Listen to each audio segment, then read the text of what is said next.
Hi, welcome back everybody. Thanks for joining this second session of day one.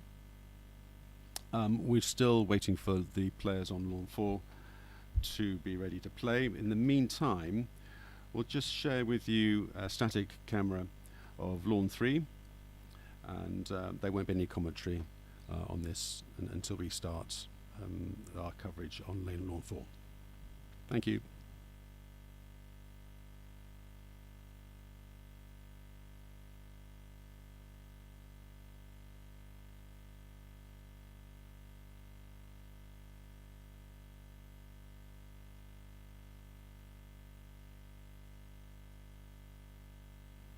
Just to confirm, the players on lawn 3 that you're now watching is David Gocher versus Stephen Mulliner.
Yep, good.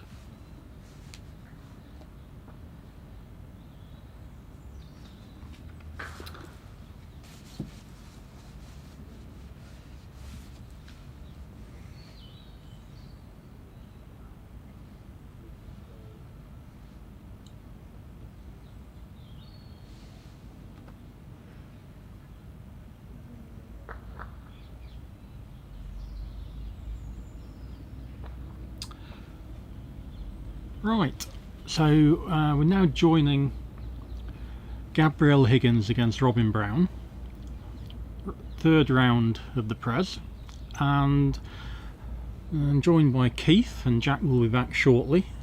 Just mentioning a bit of a surprise to find these two the current leaders of the tournament.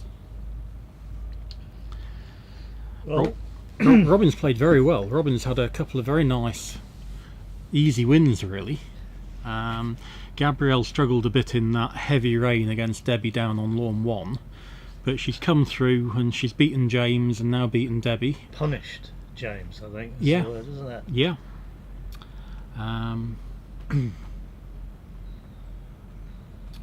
So this is third turn. Gabrielle's hit in with black on blue, taken off to yellow in corner 2 and rolled it down probably a little bit too far south, and she's left a rush to it.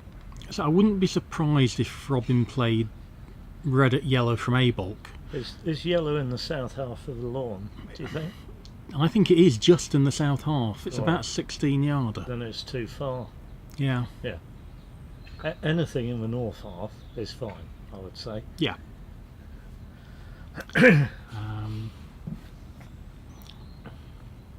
We don't often shoot at balls in that position, do we? He might feel more comfortable shooting at black and blue from A bulk, but Well, some people shoot at them from B bulk, which I just find no, amazing. not on an easy lawn. No. And we should mention that the heavy rain that flooded the north boundary of lawn 3 temporarily has died away, and the lawns are now absolutely fine, albeit a lot slower than they were first thing this morning. Well, a bit slower, definitely.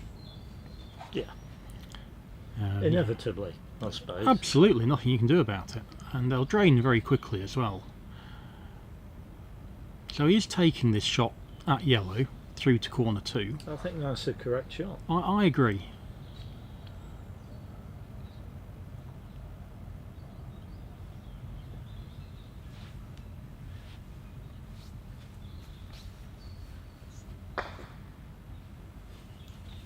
I just missed that narrowly. And Robin was swinging the mallet, I'm going to call it slowly. It's a strange word to use, but sometimes I think people swing at too fast a tempo. And Robin seemed to have quite a nice, relaxed, slow swing today. Looked like he was in reasonable form. Probably one of the, number 7 or number 8 in the event, Robin. So not really expected to challenge for the title. I think he probably got 3 or 4 out of 14 last year at Bowden. So he'll be thrilled to get off to a fast start. And yeah, one of these is going to get 3 out of 3. So all to play for.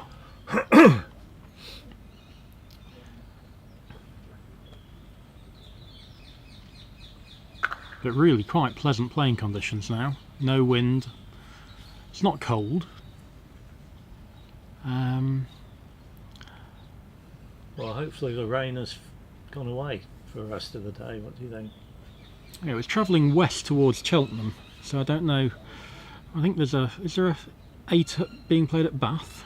Yes, there is. So Bath might get hit this afternoon, Yeah. or perhaps I should say filled. I think Bath has got the selectors. Ah, okay, so that's not till the weekend, Friday. So I think, yeah, she's going to have to put a bit more into this shot to make sure the black gets past the yellow. I was mentioning earlier the players are struggling to get the back ball to go quite as far as they wanted. I think it might be easier to do that on a slower lawn. And again, this blue that she's sending out, she'll probably be sending it towards the corner 2 side rather than directly in front of hoop 2. Just to make picking that red ball up a wee bit easier. That's a pretty good shot, I think. Yeah, that looks pretty good.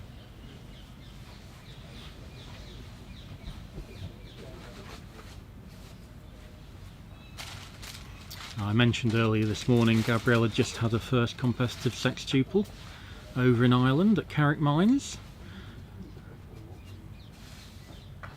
No doubt be very pleased with that. And it's good to stretch yourself. It was only in a Z event, but it's nice just to stretch yourself in games which are less important. You know, build greater skill levels on trying things that you're not quite as comfortable doing.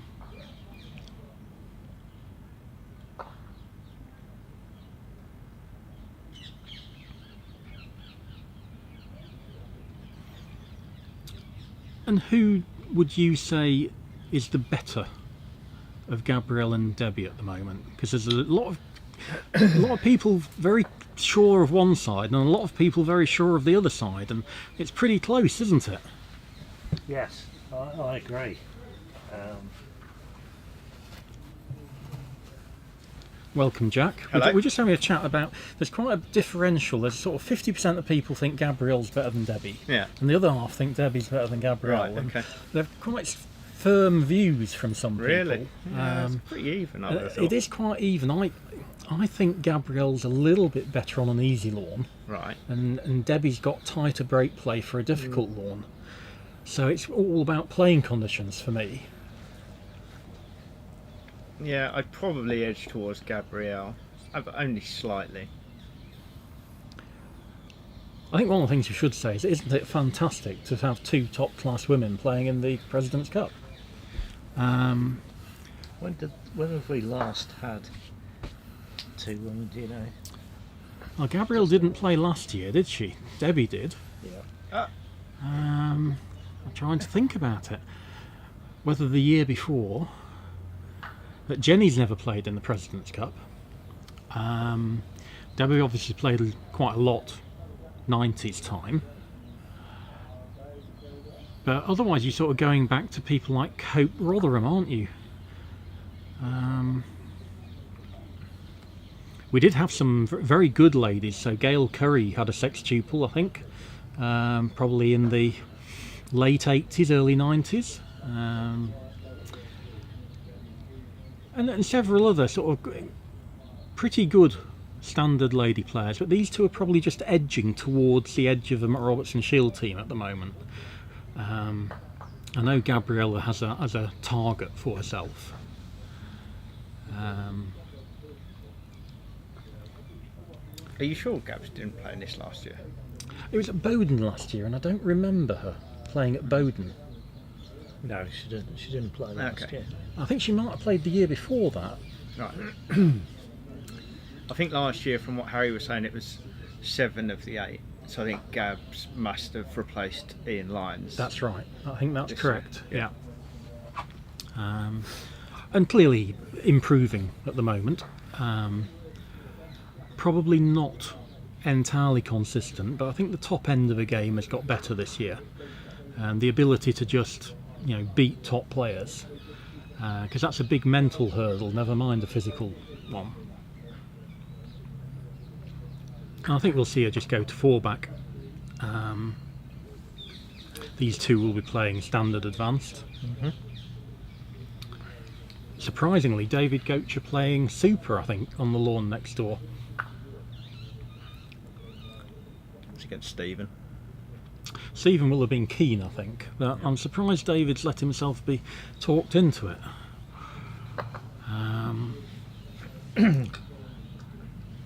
So yeah, much better control than we saw on the first match this morning, but the lawn is a bit slower.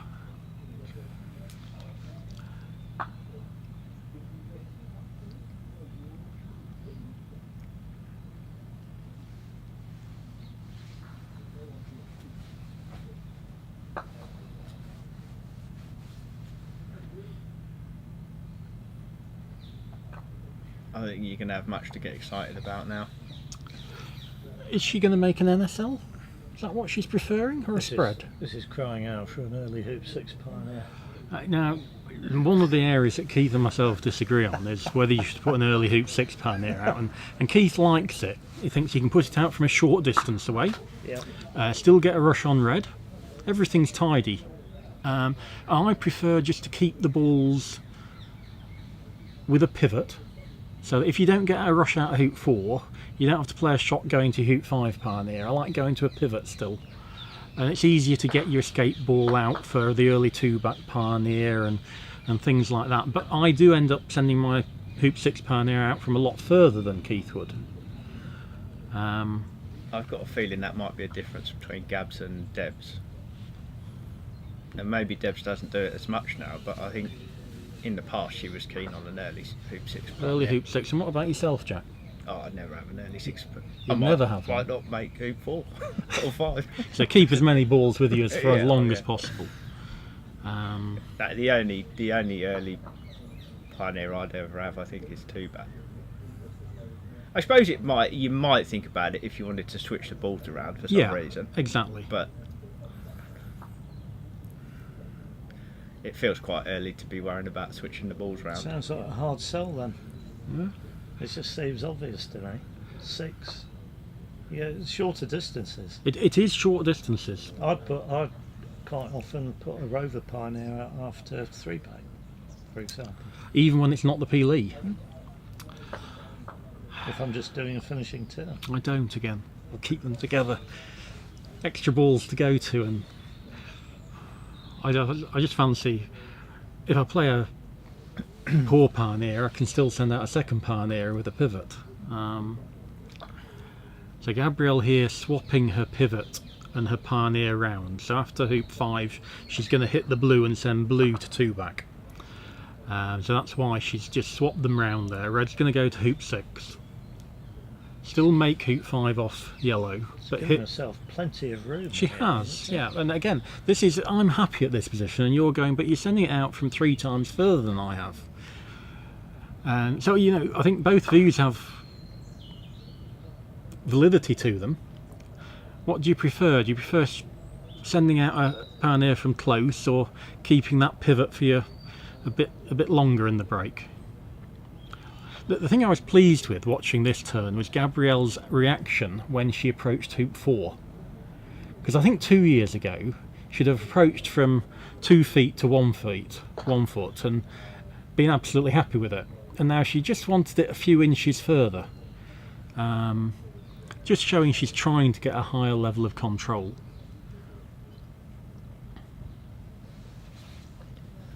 Yeah, I mean, in this turn, that probably level of control isn't going to matter, is it? But, No. but maybe on the next turn. Exactly. I mean, that was something I was listening to you earlier when I was on the train, and you were saying, I'm not sure it was somebody who'd run 1-back, and you were saying, oh, they really don't need to be trying to hold for a rush.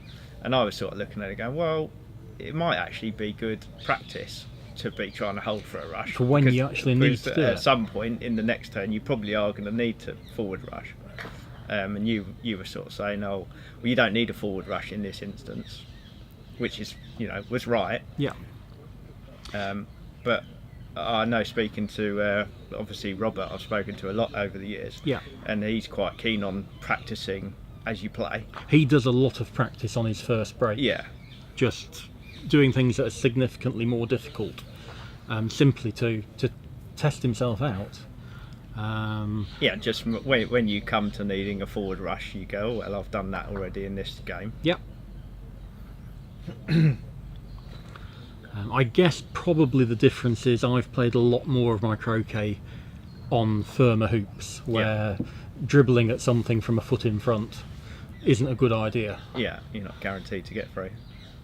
No, I was going to say earlier when we were on commentary that really the only time I've felt literally incapable of playing for a forward rush was at United in 9, would it be? when we played. Yeah. Yeah. And When the hoops were rock hard, yeah, the gap was a 64th of an Yeah. inch, and it didn't matter how far away from the hoop I was, I literally couldn't play for a forward rush. Yeah. It was but I didn't go sailing past the reception ball. No. I just, never actually felt I could be confident of running the hoop. and getting a rush. Exactly, and that is my home club. So I've been a member there, over 15 years now. So you do get used to that sort of, you're worried about failing any hoop you're in front of. And yet, if it comes to me approaching 3-back on a delayed TP, then I'll get a forward rush, because then you need a forward rush. And I think as a practice routine, both are very interesting. If you can try and play a 3-ball or a 4-ball break, getting a rush exactly where you want out of each hoop, that's a good practice routine. Just as deliberately not taking a rush after each hoop and practicing the bigger croquet stroke.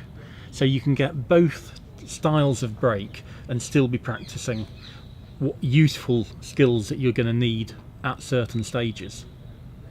And again, she's unhappy with that. At hoop 6 she did exactly what you'd mentioned before, in that she approached hoop 6 and she stamped her mallet down. And Keith has been mentioning that normally means Gabrielle's played a perfect hoop approach, but she thinks she's over approached it. Right, yeah. Yeah.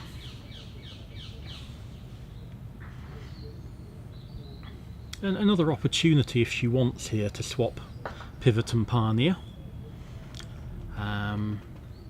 I think I'd probably send yellow to 3-back and get a rush on red, so I could send red out. I'm not sure she's got as a enough second space. Put yellow pioneer. to the peg. I'll put yellow to the peg and get a rush on red to the west of blue. You're assuming it's a diagonal spread though. I am. I was thinking it might be a NSL. Oh, okay. So I think you're right. If it's a spread, yellow to the peg looks good. Now I'm might send out a second pioneer here and do an NSL.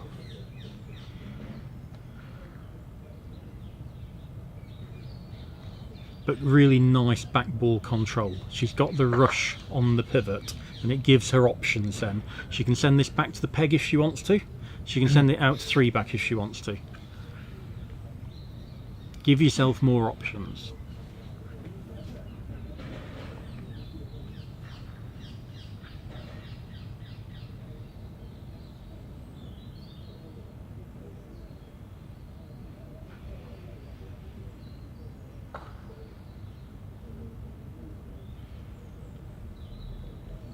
And the back ball's been under good control throughout this entire turn. It's a good break to watch.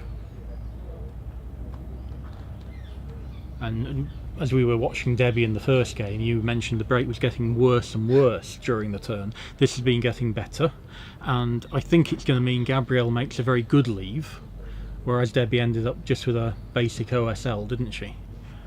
And then second break to the peg gave that big double away, which cost her the game in the end.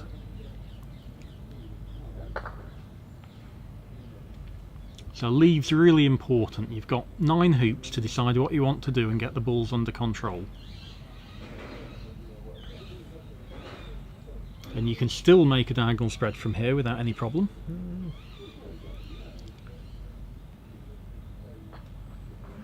Well, it now looks like that is what she's doing. Ideally blue would be a yard or two closer to the peg. I still think she's going for an NSL here. Yeah, this is an NSL. Oh, okay, fair enough.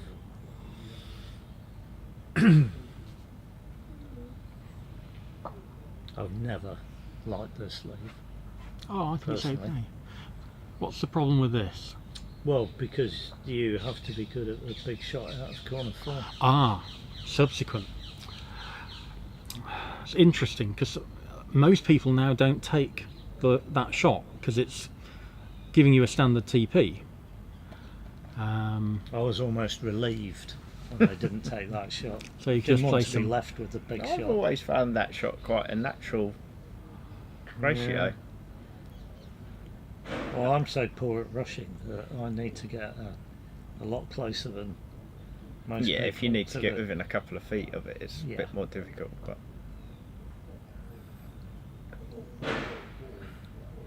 Always good just to go and check the end of A bulk here, because if you're going to lay up on in the case it's moved.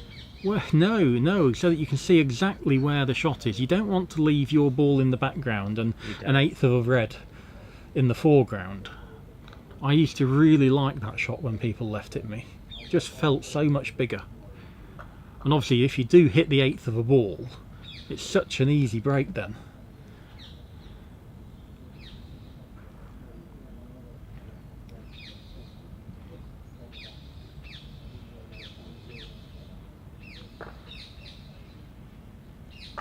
So Robin's last match was against Samir, and Robin went round third turn and made a defensive spread. And Samir took a very, very aggressive shot from the end of B-bulk at the ball on the west boundary. Right. Oh, that's what we saw, wasn't We it? saw him. Yeah, we saw him putting the ball on. And it was his shortest shot, but he did have this much longer shot into corner 4, which, given that ball was on the boundary, and you're playing not one of the top 2 or 3 players in the event, I thought he should probably take the long shot and early days force Robin to play a few more good shots to finish. Did Robin finish? He did finish, Well, okay. but he was doing a straight rove appeal, so he didn't make it as easy as he probably should have done.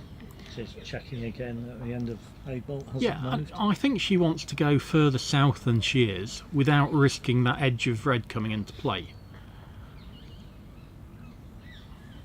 She's almost on the maximum distance spot at the moment. Well, you've got to avoid giving red a shot. haven't you? Yeah, yeah. That's-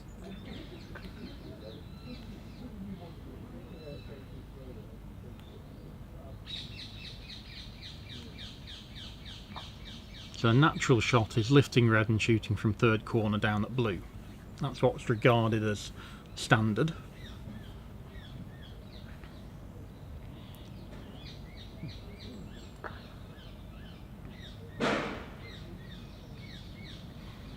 Yeah, comfortable turn. I actually think it's good to test people out by lifting yellow and shooting at blue from A-bolt. Well, Jenny doesn't like that. I just rush 3 yards south corner 3, croquet ball to 2 and get a rush on black to red. But most people don't seem to be able to do that. That's right. I agree. So you often see them hit yellow, stop it 2/3 of the way to hoop 2 and hit black. And well, if that's what they're going to do, it's not an unreasonable shot to take. Sometimes they just hit yellow and rush black to corner 4 and still play the big shot. Yeah. So yeah, if you don't know that your opponent's comfortable doing things, then yeah, to take some different shots and see what happens and build that into your knowledge bank. Well, Yeah. we had might have been a Mac squad training weekend in which one of the players had never seen yellow misses blue, giving you the opportunity to Promote black. promote black to hoop 1. Yeah. Yeah, it's surprising. Part of the reason is people don't take the shot very much. True. Yeah. Okay. So this is what you said was a natural. It's standard now. Yeah.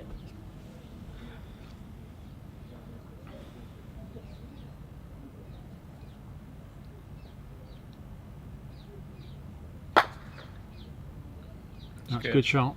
That's the third shot we've seen down there, gone absolutely dead straight. And I think he fancied his shot 4th turn. I think he felt that hilled off. He looked disappointed. And He's he not does. rushed it too far away either, has It's he? ideal, isn't it? Yeah. I mean, do you try and get a rush on black to hoop 1 for the TPO?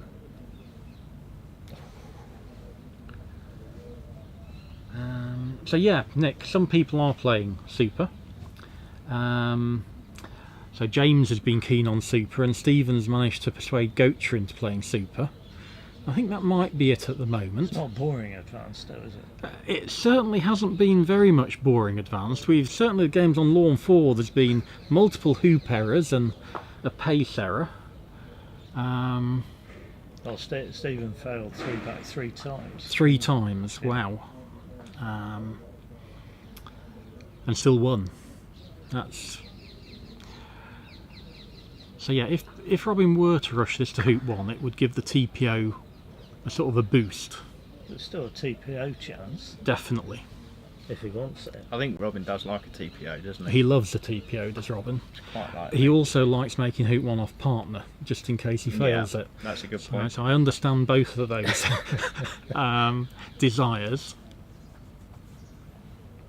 One other thing some people don't know is if you're making hoop 2 off the ball you're wanting to peel, where should the other 2 balls be? Ah, well, I've got a view. Yeah, well, I always go for both at hoop 3. So do I. anything more than that. Or south, so yard to 2, 1 to 2 yards south, maybe one slightly east, one slightly west. Yeah, Exactly. I'd that's go. what you I'd go want, 1 each yard side, don't you? south, 1 east, 1 west, and it Then just you've got means a huge area you can rush the peelee into, correct. and then you'll be able to rush, hopefully place the peelee and then rush one of the other balls away. North. That's a north pretty good rush. And send it to 4. Yeah. And I see so many people, and they like having the balls at 3 and 4. And I just think, well, if you don't get that good rush after hoop 2, you end up positioning it, having to go to the other ball. That's not, you haven't got varieties of places that you can rush it to. So yeah, have both the balls at hoop 3, and one a little bit east and a little bit west, and both of them just a little bit south as well. He looked comfortable with that approach. I think he's a really good I think he's approacher of I think hoops. he's in good form, Yeah, actually. What about collecting blue after you've made hoop 1 and having blue behind hoop 2? I don't like blue behind hoop 2 here. I'd rather have them both at 3. Okay. I did mention he was like me and he wasn't very good at hoop 1. That was a cracking approach, wasn't it? Well, if you have blue behind hoop 2, you can send it to 4 and get a rush on black. But you're sending it from hoop 4 from a long way away, going Yeah. across the rush line Yeah. on black, which you then still got to rush 14 yards across the Yeah. lawn. So I don't, unless I have to have that, that's a sort of fallback position for me. I'd rather have them over here. Where black is, it's pretty good for approaching the hoop and trying to get a rush. It isn't is. It is. So, So Gabrielle could shoot. is there any kind of target down there? I think there's about three or four balls between them. Blue at red is very unplayable. The lawns are easy. Yellow's got a rush on red to wherever black misses. I mean, I might be wrong, but I don't feel like Gabs is the sort of player to play blue here. I think if she was playing Bamford or Fulford, it would be actively in her mind Do you think? far more than it is against Robin. Okay. And I think that's good. I think you do want to decide against certain people. It doesn't matter what shot I play. They're going to do what you've they got to want. play well yourself, haven't Yeah. you? Yeah. Yeah. And nothing worse than hitting with black and then them just hitting the leave. And you think, why didn't I hit with blue? Doesn't like it. It had a big gap in the middle, didn't it? Yeah. So I think Robin will play yellow hitting red to the boundary. Lots of players now just turn around and play red at black. Might be hampered. It might be hampered if it was open, Yeah. and they just take that all the time, and they hit them so often. And I would never take that virtually. If it was a really difficult lawn, I'd consider it. So what are you going to do then? Hit. Hit red Red. to the boundary Yeah. and nudge it out, getting behind black, And make just make hoop it 1. one. And You're not going to go to blue. No, go to hoop. Blue will be my hoop 2 partner. Yeah. So rush back to the boundary, south boundary Yeah. after 1. Exactly. Yeah. It's sort of a bit old-fashioned and Proper croquet, precision croquet, but it's still got a place in the game. And there's a nice place to rush to the east boundary where you can approach blue along the rush line to hoop 2 and send out a hoop 3 partner. So it's almost a perfect blue for doing that. I know Jenny would have been eyeing up this red at black already. And Robin might be thinking about tickling the red and just making hoop 1 straight away. Which is playable. It just takes a bit more tempo out of the turn if you're thinking about getting balls out for a TPO. You know, black is going to go to hoop 3 naturally, assume he can get a rush back to it after hoop 1. But red's going to be left quite a long way out of the break. Well, it depends what sort of rush he gets after hoop 2, doesn't it? It does. See, I would have been rushing on top of black and niggling red out a few feet. And He it looks seems as to put if it on the wrong side of the hoop. yeah, he's going to end up with a much longer croquet stroke, unless he cuts it on the right hand side Unless here. he's thinking he wants to put red to hoop 4. But your priority is getting a rush on black to blue, or the boundary. Yeah, but that might not be that difficult. If you're just going along the boundary and accepting that you're going to have a little cut. Well, we'll see now. I think this is way too far away. I think this red's going to hoop 4, isn't it? It is, Oh, but it is, I think he's losing a guaranteed rush on black now. Maybe. But like you say, there's a big area to rush black into to get to blue. Yeah, I mean, as long as yellow goes 6 inches inside the yard line, he should have a good enough rush. And I do think Robin is a good croquet stroke player. So he might just fancy this. That's lovely. That is a lovely shot. Yeah, pretty good. That is his hoop 4 pioneer now, though. Well, no, you can rush back after hoop 2. Oh no, you can rush blue back after hoop 2. Yeah, true. But equally, it is good enough if he has to use it as a hoop 4 pioneer. You can just leave it if you don't get a rush after hoop 2. If your rush is pointing towards black at hoop 3, you might just decide to go a nice tidy peel in and get a dolly rush down to red. It's far enough off the boundary that you can send a hoop 5 there's loads of pioneer space out. around it. So could have done with cutting that a little bit more to get on the rush line. Yeah, this now needs a good shot, Yeah. doesn't it?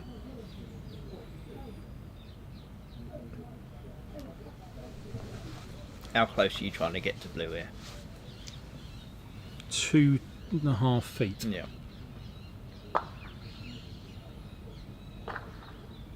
He's not got that close. Maybe 3.5 feet. Actually, thinking about it, because he wasn't coming from the perfect place, but Black's probably on the harder side now, isn't it? it is definitely. So he does need a rush out of hoop 2. The other way of looking at it from Robin's point of view is he might not feel 100% he's guaranteed to make hoop 2, Yeah. and he might think it's on the A little defensive. bit more distance. The defensive side if he misapproaches hoop 2.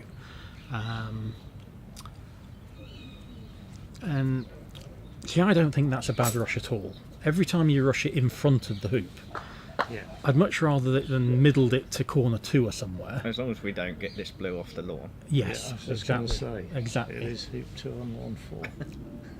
See, you can't play this with a half roll, can you? You've got to go down the mallow.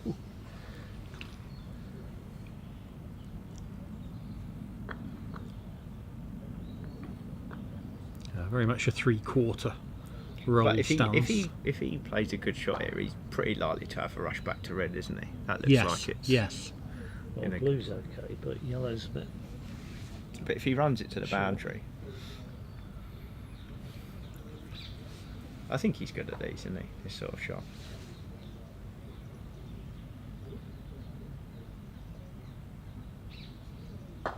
Yeah. Got a bit of a tonk. What's he got? Something that you could Corner take to 4? red. He's got a tonk, Yeah, hasn't he, definitely. down there? Definitely. Might be almost a dead rush at red, actually. Oh, it's a perfect rush, isn't it, Jack? 2-yarder. I nearly said that, didn't I, a minute ago? Yeah.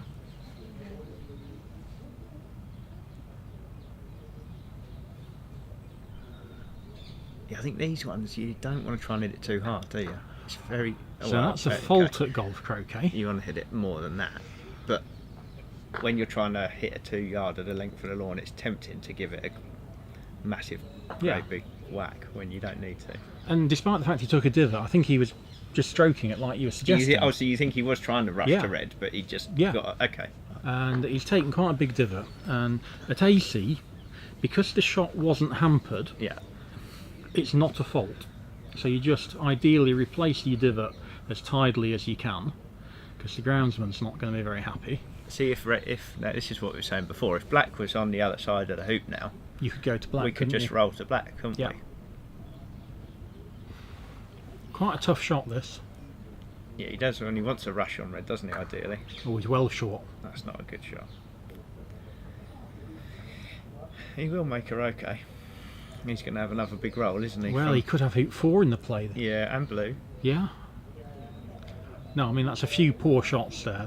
The divot on the roquet, followed by the croquet stroke that's well short of red. Ideally, you just want to hit this gently, don't you? Do you think? I was more thinking you need to try and rush it to corner 4 Well, or somewhere over there. Corner 4 is better, but it's from the rush line Yeah, point of view. I think but that's what. I it's think further that's away. right. It's yeah. The I think lawns- it's less likely to have things in the way. It is. That's why I wanted to tap it and have a shorter shot, but accept coming more across the rush line. If you're confident you've got the power to hit this hard enough, this is clearly a better line.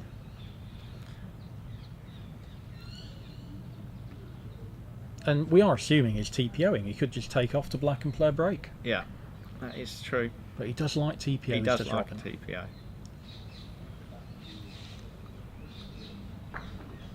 I like playing this shot. This is how I dug the ball out of corner 4. Well, this is a shot you'd have from MSL, isn't it? Yes. And that's what I used I to think do. we were talking about that shot last time we Yeah. commentated. He's played it well. Got to be happy with that. Yeah.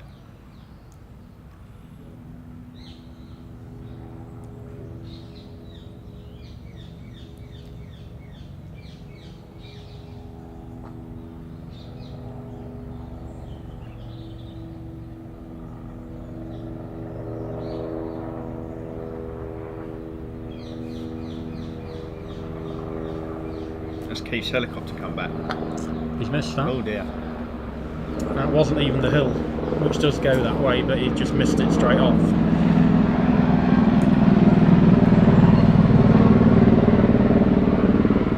Well, it's certainly not Rishi Sunak's, because he's had his helicopter privileges denied, hasn't he? How is he? I don't know. I think Keir Starmer's taken his helicopter privileges away. Well, he can probably buy one anyway. His wife can anyway, yeah. No, well, Keith sent it round earlier because Ah. it came earlier. Sent it away. So I think we'll see Gabrielle play black at red here, assuming that they're open.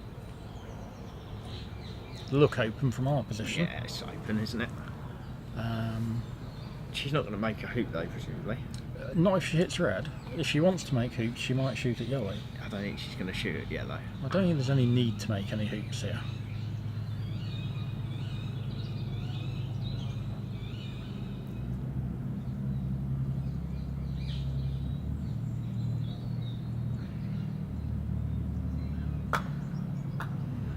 And this is one of the areas that differentiates the standard of player. When you're making a turn, making no points, what type of leave can you make? How good can she get this leave? And already it's struggling because she can't really leave red there because it's a bit, you know. Well, if anything, you want red over this side, don't you? Correct. Well, If you're going to, I'm assuming you're joining up at distance. hoop 1. for distance, if you put red this side, red's near hoop 3. Is a Yeah, negative. but I want to join up at hoop 1. That's blue and black. I want to finish the turn near corner 1. You see, my preferred option is to move red in 2 yards there, go to yellow, send yellow between hoop 1 and the corner, going to blue, Yeah. and try and get wired from yellow and rush to hoop 1. Yeah, I would have done red over here. Yeah, I would have tried to get yellow over the other side of hoop 2 Yeah. and joined up in down near hoop 1. so you're forcing yellow to play. Yeah, but wherever I make hoop 1, I've got a standard TP. Yeah, so it's great for your point of view, Yeah. but it gives a lot away if yellow hits. Well, yellow's for hoop 3. Yeah, if it hits you in corner Well- 1, it gets a break. Yeah, but it's probably quite unlikely to take that shot, isn't it? It sort of depends on the length as well, doesn't it? If it's shooting from hoop 2 to hoop 3, It might be 14, 15, Well, it wouldn't 16, be, would it? 17 Because yards. I'd be wanting it, You'd have 2 rolled yards off red. of this boundary, and 2 or 3 yards off of this side, 2 or 3 yards off the other side. Yeah, that would certainly be optimal. It's still not giving anywhere near as long a shot as my leave, which would give it'd be about a 30 yarder, 29, 30 yarder. If you can get yellow wide from you over this side between hoop 1 and the boundary, red 2 yards south of the north boundary, it's a good leave. I don't think this is very good though, what we've ended up with here. It's too short. This red at yellow and yellow at red is too short. And it gives red the option to corner. Yes, absolutely. I think that's important as well. It is a legitimate cornering opportunity. I just think red at yellow is too short with 2 balls to its hoop. I'm going to take red at yellow every time here. Accepting it gives a lot away, but it's really short.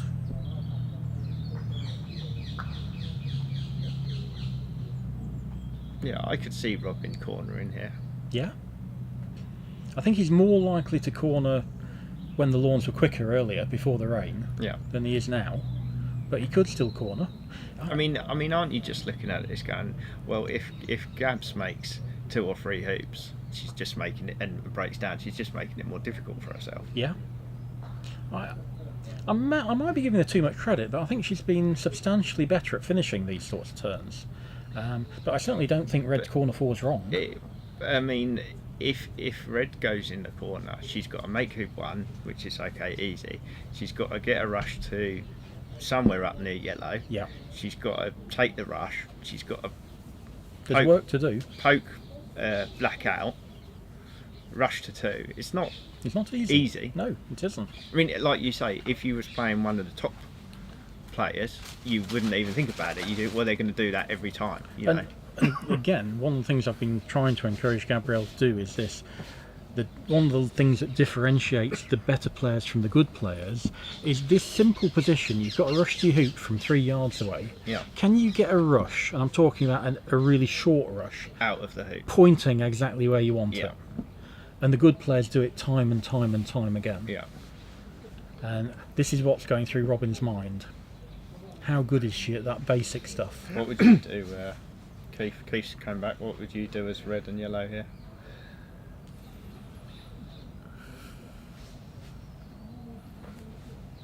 I'd be amazed if he shoots at blue and black, wouldn't you?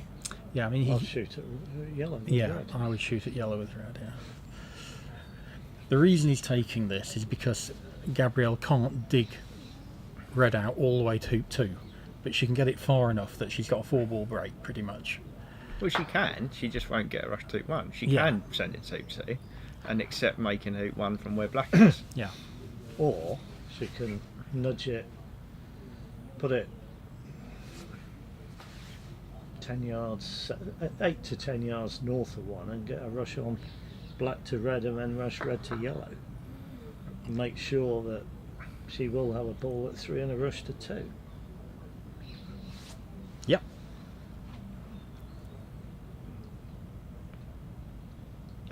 Or the other way round. Or she could rush black to yellow. She could rush black to yellow now. Yeah. And then rush yellow. No, I wouldn't do that. You talkie about. Well, it gets the peelie in the right place. So this concept of putting both red and black 3 or 4 yards north of hoop 1 together, Yes.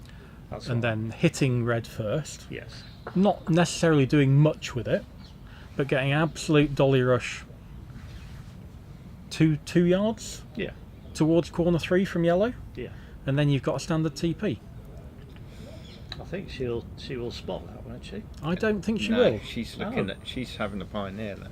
Oh, I'm slightly surprised. Unless she thinks she's got a magic stop shot. That's neither one nor t'other. Not a hoop. Did it hit it? No. No. So she hasn't got a rush, and she hasn't got a hoop 2 pioneer. And I'd prefer to have approached it from where it was from there, virtually.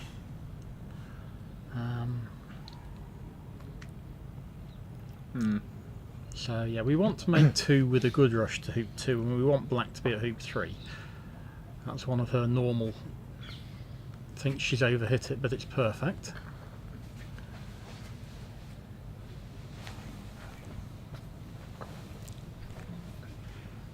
Goes through the hoop, and she's got a nice rush on black to red. So she can get the precision we wanted, but the balls are the wrong way around. Yes, that's right. Black isn't at 3 anymore, Yeah. which means she's got further work to do after making hoop 2. So she's opted not to rush it to red and give herself enough space to get it most of the way to 3, holding for red. And this time she can't Well, overhit the the other back thing ball. she could have done is I don't know if she was hampered, but she could have rushed that to the boundary, couldn't she? Yeah, Put it to 3 and rushed red to 2. but then she's going more across the rush line. Yeah, So she's got it halfway to 3, and she's got a good rush to 2. this is pretty bad now, isn't it? Ugly, really. It's not ideal, this. Yellow's not a good ball. No, because you're going to probably be rushing black to yellow, aren't you? Yeah.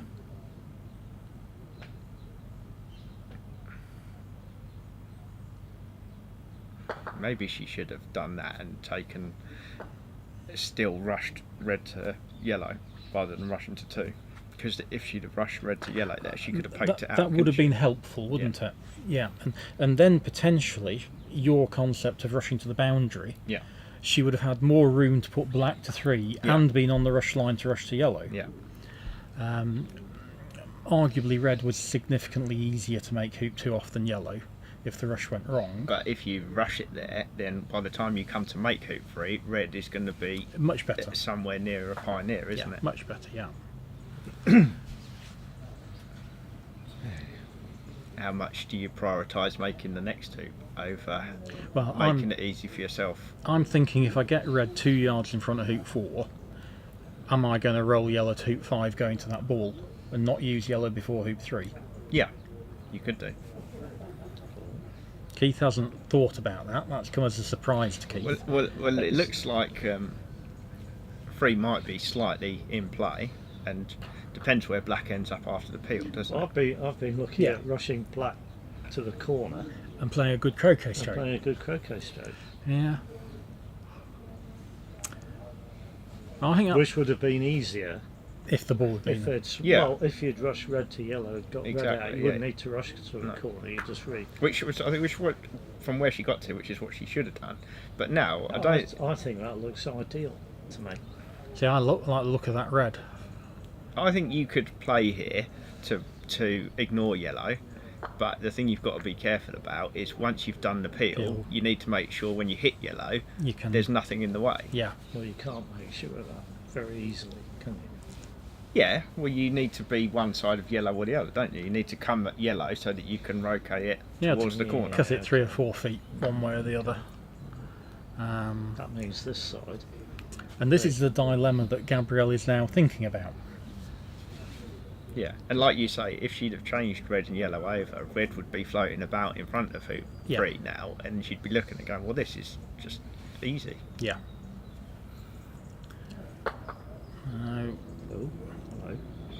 What's this? I think Is she coming to yellow anyway? might be coming to yellow anyway.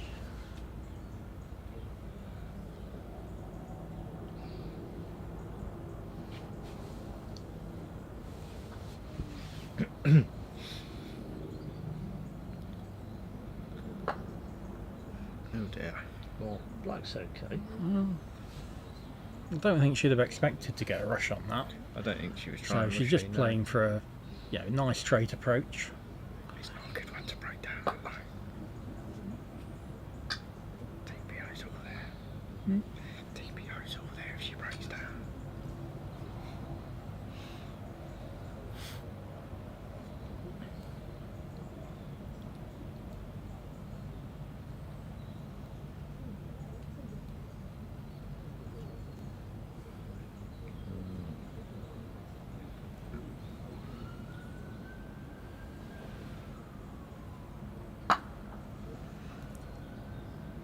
Well, giving herself a go.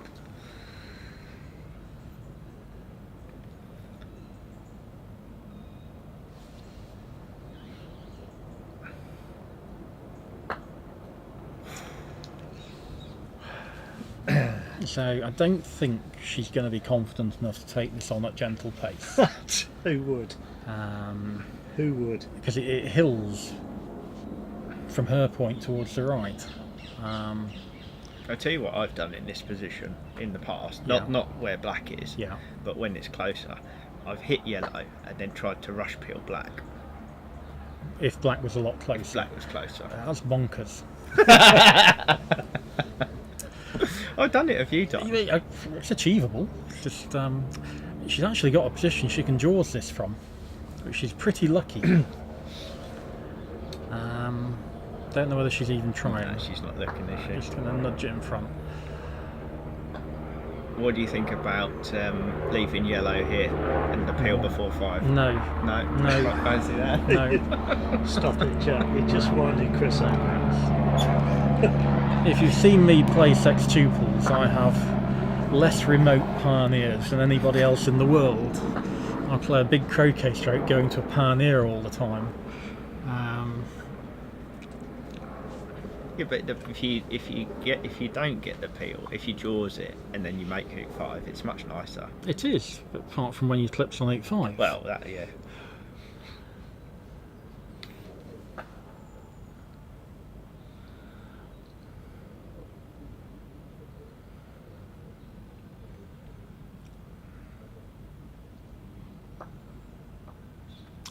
And this is always a position that I'm intrigued by, because so many it's people coming. do different things. She's coming back up here. I used to just not come up here and send out what I call a box ball into quite a wide escape ball area,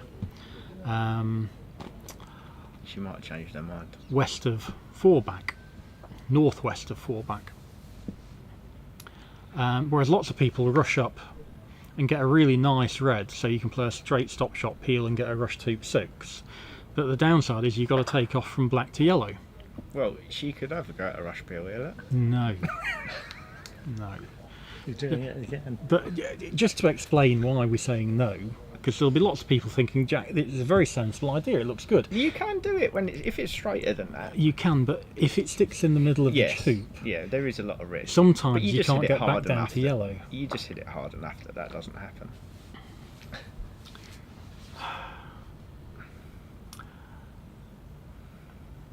Can she hit this to a place where she can take off and nudge it into the jaws? I was thinking the same thing, actually. But the other side of it is you often want your peelee not in front of the hoop here, because you want to be able to hit it from a certain side. Whereas if you're approaching it from near hoop 5 and it's a foot in front of 4-back, you've got to get right on top of it. I So- would have at least had a look at that to see if there was somewhere I could hit it to take off and try and push it into the jaws. I would have also looked at that. Do you like this takeoff? The blue's adequate, just about, but black being what Too people... close to the hoop. She needs to rush out the hoop. It's now, too doesn't she? close and it's too straight. Unless she's going to rush peel it. That will just... At least that would be safe. That would be safe anyway, That would be wouldn't safe, it? Yeah, probably. But yeah, because if you rush peel it, you then get it across the pen, don't you? We need to be careful though, Keith, using words like safe, because Jack's sort of era means different things. Safe means... What does safe mean in modern Oh language? God, Good. I'm Cheers, good. I don't nearly know. 38 now, Chris. I know, but you're still young. Anyway, it hasn't got a great rush. And this is why we're saying black is too close, because she's now going to have to get on top of black, isn't she? Yeah, so I'd Because if much... she has a 2-yarder on black, she's going to knock it out of peeling position. Whereas if it's just a couple of feet, one side, as long as you're approaching it from that side, you can just nudge it 2 feet, Yeah. can't you? So this now needs a really good croquet stroke. Yeah, she needs Well, to be both- within a both yard, doesn't balls, she? Really, but certainly Certainly blue. You want blue? No, I would you say think no yellow's more critical? than 3 feet from. Yeah, you need it Black. within a yard, don't you? I Yeah. don't think yellow's too critical, is it? As long as it's on This the is other a side. very of good it. effort. Is not too. Oh, they have bad. slowed up, haven't they? Has slowed up there, yeah. And that yellow, you can't peel 1-back going to yellow. Sorry, you can't peel 4-back going to yellow at 1-back because it's too far south. But if blue was closer, yellow wouldn't be a problem at all. Correct. It'd be actually quite good. Yeah, that's what I mean. So Yeah. Oh, that's Yeah, quite sure, good. She's that's done well okay. there. I always want to have a look about where blue's stopping before I play this shot. Can I get the hoop in my backswing if I miss-hit it by a fraction? Where is completely out of the way? Is red in the way here? No. Yeah. I So think that's good. I agree, that's good. That's fine. And she prioritised getting the rush to hoop 6. She actually played it with the pull going across the peel, just to make sure that she got a good rush.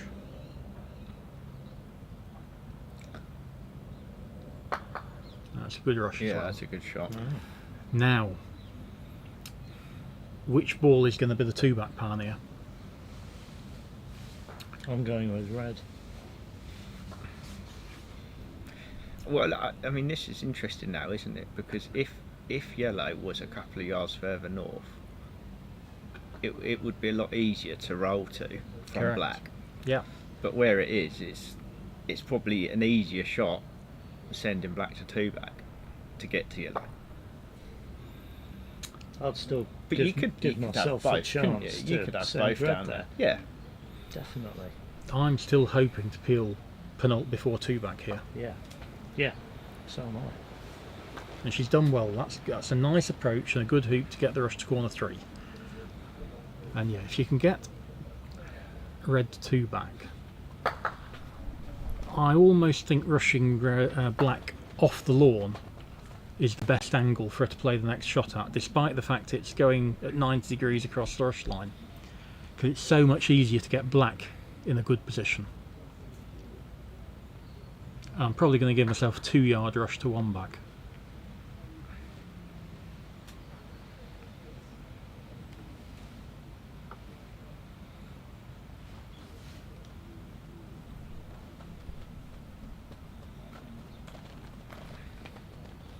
I'm not sure how good she is at these sort of full rolls. Well, I was going to say it's amazing how often people leave blue short on that shot and end up not That's being able fine. to peel the red. That's absolutely fine. As it is, she's played it really well. I was Yeah, surprised it was a stop shot though. It's a bit narrow, probably. Red's probably a bit narrow if you're going to death roll go into it. It is. But it's okay considering she was sending it out from corner 3. Well, you can always decide to put black down there, can't you? Yeah. Nothing wrong in that. Send out another pan here. Yeah, I think I'd still be trying to get it Well, that's the thing. in front of isn't it? penult. I'm a bit It's surprised. too tempting, I'm a isn't bit it? surprised you're not expecting to draws this one, Jack. It's a good one to draws. It's It a is free go. It is a good one to draws, but it's not that good if it goes a few yards past. No, just a couple of yards. That's a No, pivot. she's just gone for a pivot. That's fine. Yeah. Okay. Yeah, I'm happy with that. As long Didn't as she's got a rush. quite got blue far enough, but it should be good Yeah, enough. that's Pretty fine. good. That's fine. This is actually a step up in quality from the 2 previous games we've seen on here. Absolutely, definitely. Obviously, Robin's made that From blue and black, you mean? Well, disappointing error. yeah, well, I was away while that happened. Whatever it was. Right now, what she's done here is meant that she doesn't need a forward rush. So all she needs to do now is make a hoop. Yeah, So she's rushed to somewhere not very good, but it doesn't really matter because she doesn't need control out of this hoop now. She just needs to make a roquet on yellow or black. or black.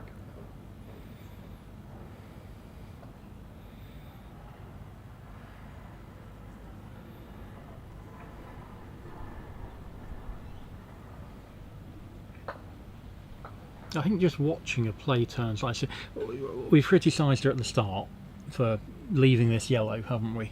But otherwise, she's looking a lot more comfortable in these turns. Yeah. Well, she certainly hasn't looked like she's going to break down, has she? No, you can argue that no way should she have been approaching hoop 3 from the north boundary. Oh, that's she's lost that one. Okay, it's slowed up. So, yeah, I mean that approach to hoop 3 off the north boundary was pretty unnecessary. Now this is. She could have this at 3 Okay. back if she wants How it. do you organise to get red and black in the right place before 3 back from here? Well, she can still have red at 3 back if she wants it, can't she? She doesn't. She wants to put it up there. She's going to put this back up to penalty now, from where she's rushed it to, presumably. I don't think I'm going to do that. I think I'm going to be sending red into the box for the escape ball. I'm going to get a good rush on black to corner 4. And then I've got... Croquet black to penalty. Not now, no. No. Oh, A croquet black to penalty from corner 4, coming up the rush line on yellow, and getting control to get my rush out of 3 back, which is the key part. Well, is she worried about having a go at peeling this going to 3 back? Is that what she's... I don't think she will with yellow there. no. Um, But I wouldn't actually. This is one of the times that I wouldn't actually mind a take-off from up near penalty going to yellow. I know I'm going to the left of yellow, you are, yeah. and I've got a fairly big margin for error going to the left of yellow, a couple of yards. Yeah. So She doesn't look happy with that. That looks good, doesn't it? Oh, That looks absolutely fine. It's okay. Looks like she's going to get a perfect rush back to black. More lightning there. But yes, you should get a tight rush out to Yes. black here. I don't know why she wasn't happy with that. I mean, the other thing I might have done is play to rush red to corner 4, and then because red's just going in the box.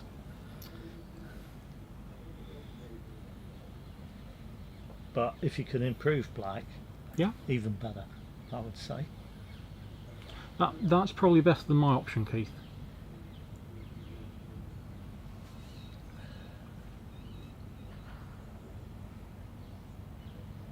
This is going to be a take-off, isn't it? Like Yeah. you say, yeah. Yeah, it is. Yeah.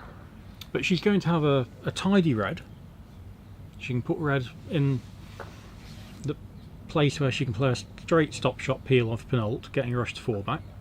So it's tidier than my Well, method. she could still take your method if she wanted to. She could rush black down there, but She I could. don't think she's she's going to, no.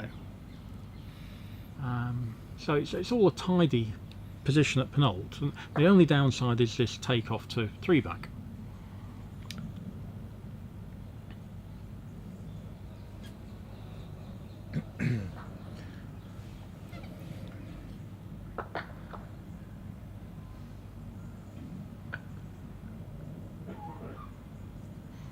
I have to admit, I would have been tempted.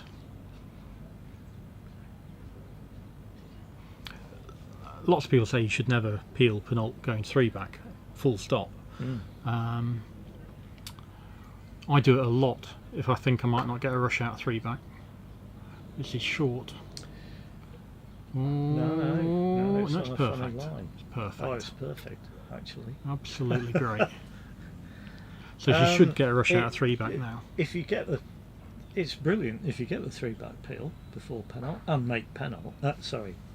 Penalty peel before 3 back. Yeah. And make 3 back. Yeah. It's absolutely brilliant.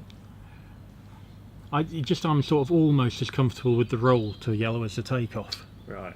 And it means you don't need a rush out of 3 back then as well. See if we get a Yeah, quite. see if we get a mallet stomp on this one. If she's going to approach it perfectly. I should be able to get yellow well forward from here.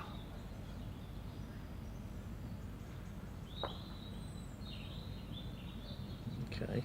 Okay, Could have done a bit more with yeah, blue. just okay. Nice. Good shot. Nice. Very nice. Very good.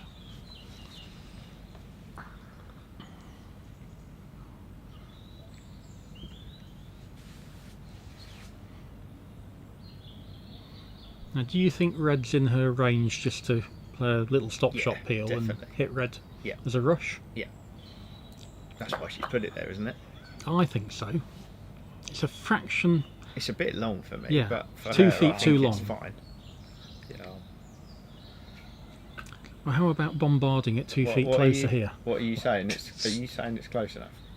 No, You think if I she's- wanted to do that, I'd have it a good yard closer. What are you, Well, yeah, what are you that's- sacrificing by bombarding it 2 feet closer here? Good yellow. Yeah, Good it's a free yellow. go. No, you want a good yellow. You want yellow there. She could go for the rush feeling. Stop it. So anyway, Gabrielle's now looking at the two options we've This looked is at. absolutely fine though, because she's going to rush it to somewhere where she can take off to red.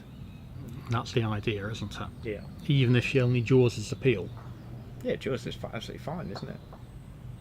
That looks good. Yeah, she'll be able to get on top of red now. I think she's probably going to peel that with a little take off. I think it'll be a small split roll. Oh, Oh, really? A roll, not standing up? no, this is a take off, isn't it? Yeah, I'd play it standing up. Yeah, it might be a take-off, actually, looking at it.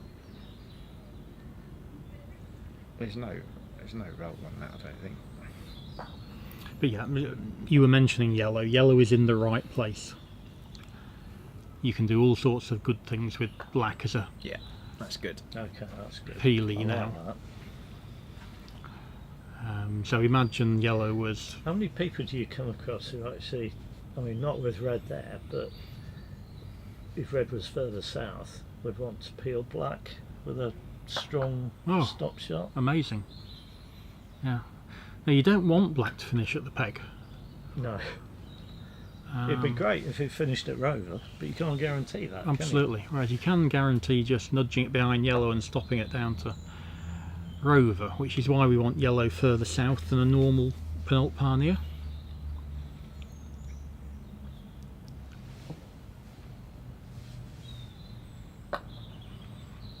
So you can even argue on a easy pace lawn like this that yellow could even be 2 or 3 feet further south. Yes.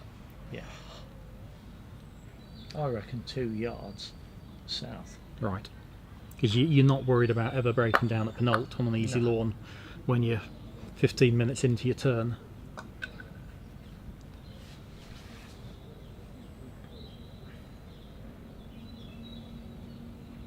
Well, if this goes okay, you're getting a rush on yellow from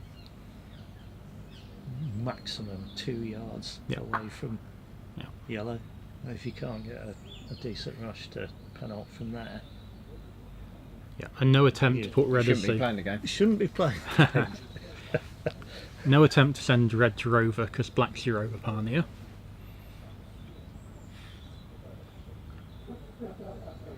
Yeah, I reckon red is. I like red Ooh.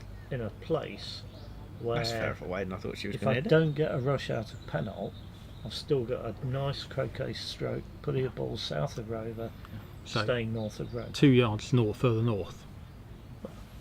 That's fine. But I agree with you, Jack. She's hit She only that needs to twice hit as it a far. couple of yards, didn't she? Yeah, twice as far as I'd have hit it.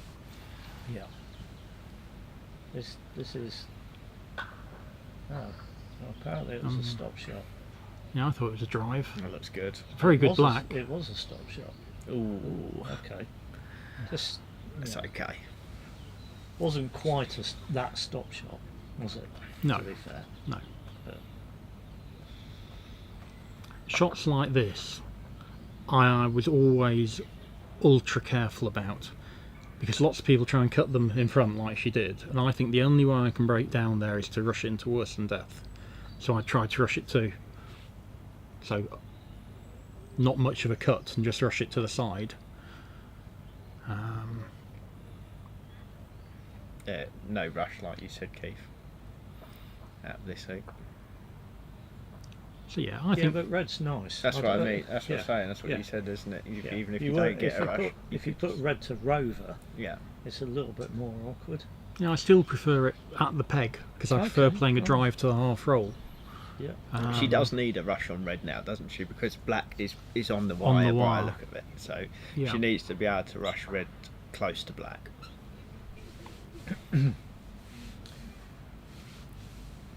You referred to worse than death a minute ago, Chris. Yeah, That's the position where you've rushed directly behind your hoop, yeah. and So you can't put the striker's ball in contact with the croquet ball and play through the hoop. because it's already started running the hoop. Yeah. But you wouldn't break down in that scenario, would Well- you? Because you'd just play it back through the hoop That's and then run down. how I went out with the World Championship in 2009 when I was defending against James. was basically rushing to a position. Are you talking about at Pennell? No, I was at Oh, I was at 3 back at the time, but there are really bad places that you can rush to. But I'm just saying, in that particular instance, if Yeah. you'd have rushed to worse than death, Yeah. you could have just croqueted the ball through and run down, and you would have had red to hit anyway. So you still wouldn't have broken down. It's a more difficult shot than people think to get your ball as a croquet ball back through the hoop the opposite way to a length of hoop that you're confident are running by 12 to 14 yards. So I think you're right. If you're in the worst possible place, yes, I would have tried to do that, but I would have known that there's a small chance I might have failed. Yeah. That's good. I think in other instances on the lawn, it's a lot worse than it might have been. In that one specific instance that we're looking at, it's probably more recoverable. Yes, absolutely, it is. And the other thing that a lot of players might not know is that you can play the bounce back shot, where you put your ball in contact with the ball on the wrong side of the hoop. So your ball has started running the hoop, and then you basically play a stop shot aiming at the opposite wire and bounce it off the opposite wire so it comes back in front. I've never done that. You've never done No, that? never. Really? Have you practiced it No. at all? Oh, right. No. So Jenny's very good at that, and it's a shot that it's I well worth like it. practicing. In fact, the interesting thing is you can really give it some welly. Yeah, Actually, rather than trying to tickle it Yep. off the far wire, Yep. you can really bounce it off and get maybe a foot or It even must a be 2 pretty foot hoop. pretty rare though. I would say twice a season What? normally. So I'm amazed you haven't found that. Well, I know the shot you're talking about, Yeah. but I don't think I've ever played it. Well, you're I playing better croquet than we are then, Jack. That's the answer. Well, I don't get close enough to the hoops. I'm always 7 yards away. And I like this bit of kit that Gabrielle's brought out, the kneeling. the kneeling kick, bit of gardening gear, is it? Yeah.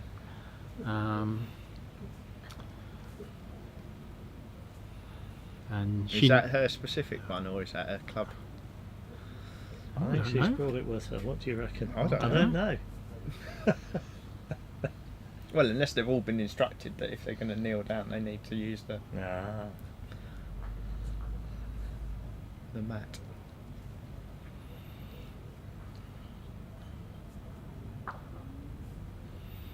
Okay.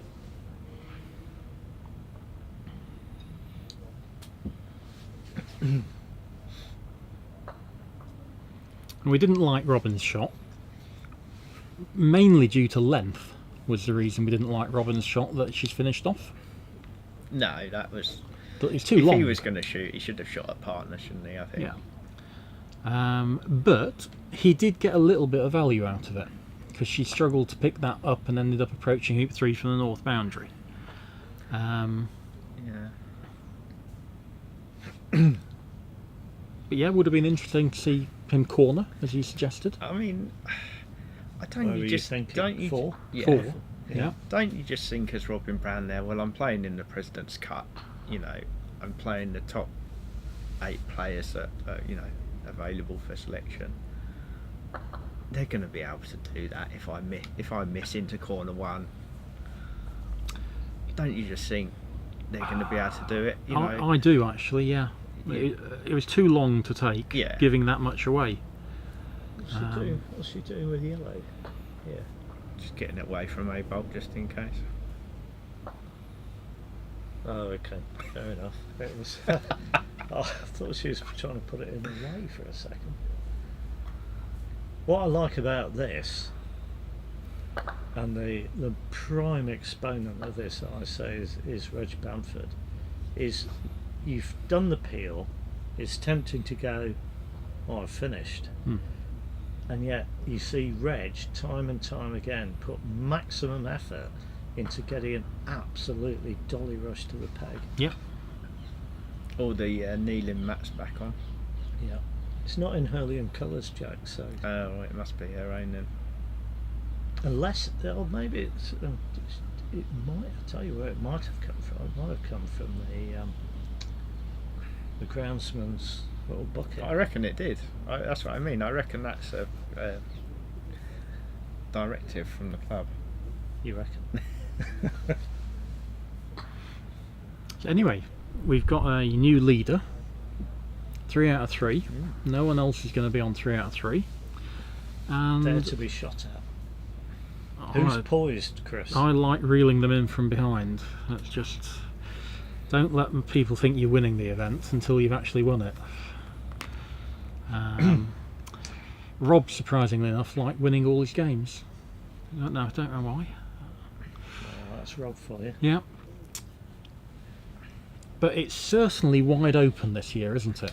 There was a President's Cup here when Stephen started with 7 out of 7. He did.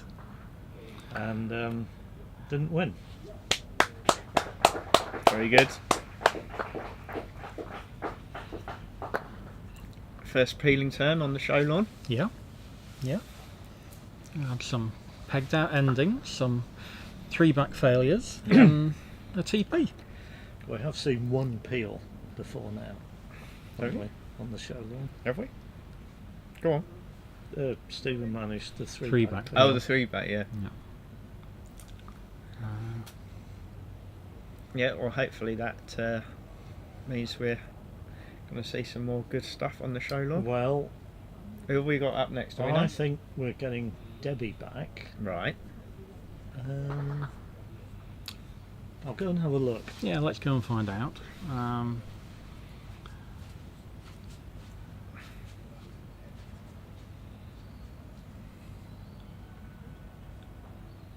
These 8s events are lovely social events as well, aren't they? You get the 8 of you together. And Yeah.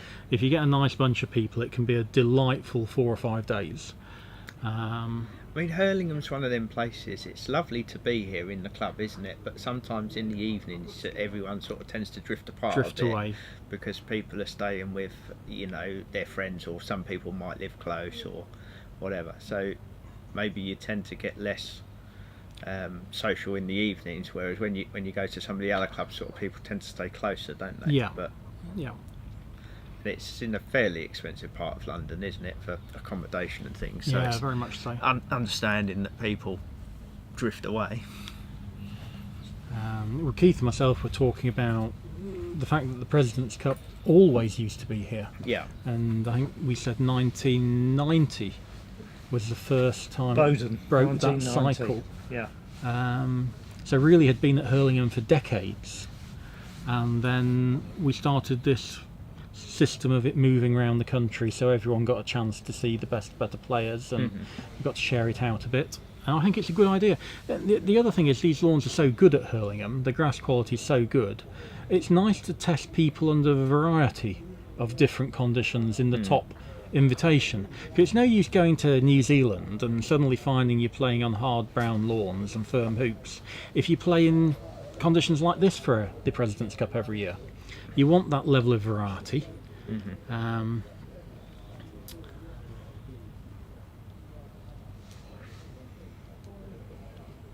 Yeah, I played in 1-8. Well, you was playing in the Pres that year. You was at Heaton Park, and we was in the L, and we played at Bowden. What year was that? Oh, 05. That was really quite good, because you guys would sort of finish, and then you came over, didn't you, to Bowden? So we got in the evenings, you get the two lots of players. So that was quite good fun. I think there's probably something to be said for that, having a combined, somewhere like Cheltenham maybe, Well, we or did Nottingham. The top 2 GC8s were at Budley. Right, Yeah. Weren't they? Yeah. Yeah. That was good. Yeah, and I think one thing we maybe ought to be thinking about is, it's probably planned too far in advance, is should we be having a top class event like an invitation at Southwick, because we're going to be holding the McRobertson Shield there, and some of the players might have only played inter-counties there, and there's a big jump between inter-counties and McRobertson Shield, but the issue with Southwick is they host so much, don't they? They do. Throughout the year. They do. Do they want to commit to hosting something else as well? I think next year they're a little bit lighter schedule because Budley seems to be holding almost everything. Right. Everything GC. Yeah, everything GC. Right. Budley's okay. It's just a long way from everywhere. It's a long isn't way it? to go That's 4 times a year. That's the Yeah. issue with it. and everything seems to shut at about 8:30. Well, I'm used to that living in New Zealand, so you know that's just normal. Well, you're in bed by 9, so it I'm don't in matter. bed by 9. Yeah.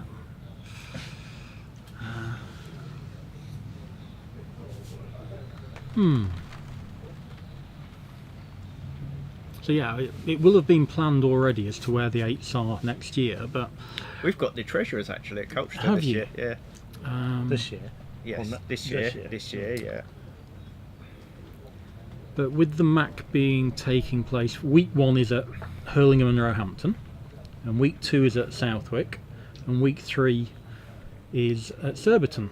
I say week, they're only 5-day test matches, but test 1, test 2 and test 3.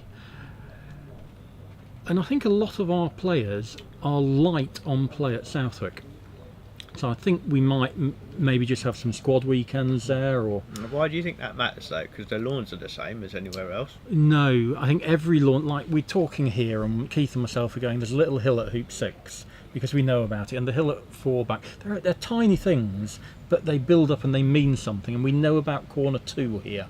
And Southwick, just like Budley, just like virtually every club in the country, the lawns have unique little characteristics. But how much do you think players remember that? I mean, I certainly don't. I remember it a lot of them. Well, I know people like yourself do, but I don't know how much now. You know, if you spoke to the top players now, would they be able to tell you, oh, well, if you play on lawn 6 at so and so, you know, be careful for the. I don't know whether they'd be able to tell you or not. I think so. You think they would? Yeah. Fair enough. I think so as well. And certainly one of the things we do, or I did with the New Zealand team that I've been involved in for a few years, is when we turned up to Robertson Shield, we mapped the lawns out for the lift shots. And, you know, shooting into corner 4, shooting into corner 2, shooting at short lifts, shooting at long lifts. And, you know, some lawns we found the only flat shot we could find was a ball that shot the ball at the peg. And we said, look, if you're shooting well, that's the shot to take. And normally when you're playing at your home, in your home country, you get those little advantages. Yeah. And it's countered by the fact that there are disadvantages going on. There are lots of spectators who come along and they want to talk to you, and it's very nice that they want to talk to you. Yeah. And we appreciate it. But in terms of maintaining focus, I always find a foreign test match easier to focus on because I haven't got distractions coming in from the side than a home test match where there's someone going, lovely to see you again. And it is delightful to see you, but perhaps not at that particular second. I remember playing a match against Keith a few years ago at Budley, and that sort of thing was happening to him all the time. No one knew me, so I didn't get bothered. Yeah.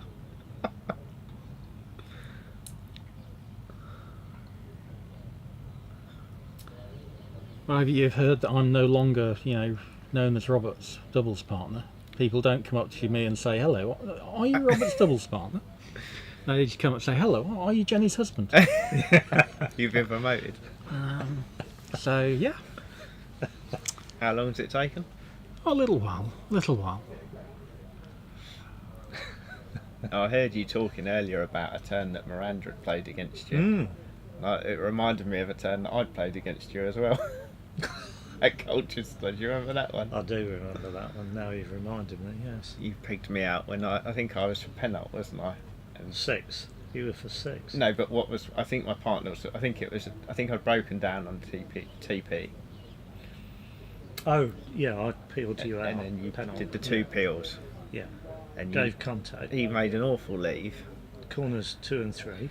2 and 3. Well, they're both very close to your hoop, aren't they, Jack? Yeah. Yeah. So, thick take off from corner 3. Got a rush on the ball in corner 2 to hoop 6. Gosh. Still had work to do, but Yeah. did it. That was quite a long time ago now, though. Or maybe it was the It's other way probably around. about 20 years ago. That was a long time.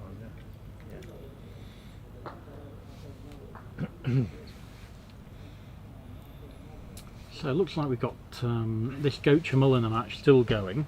Remember they were playing super advanced, and there looked to be some advanced clips. There's definitely, it looks like a black on Rover. And is David Red pegged looks out? to be on Is his yellow? 1 to Is- me. live. What's the position, Keith? Has yellow been pegged out? Yes. So he's just finishing on penult with his red, is he? Red's on hoop 1, isn't it? The clip's on hoop 1. Oh, red's on hoop. Red is on hoop 1. How has he got this position then? I don't know. Both balls in the middle of the lawn, and he hasn't taken Croquet off black.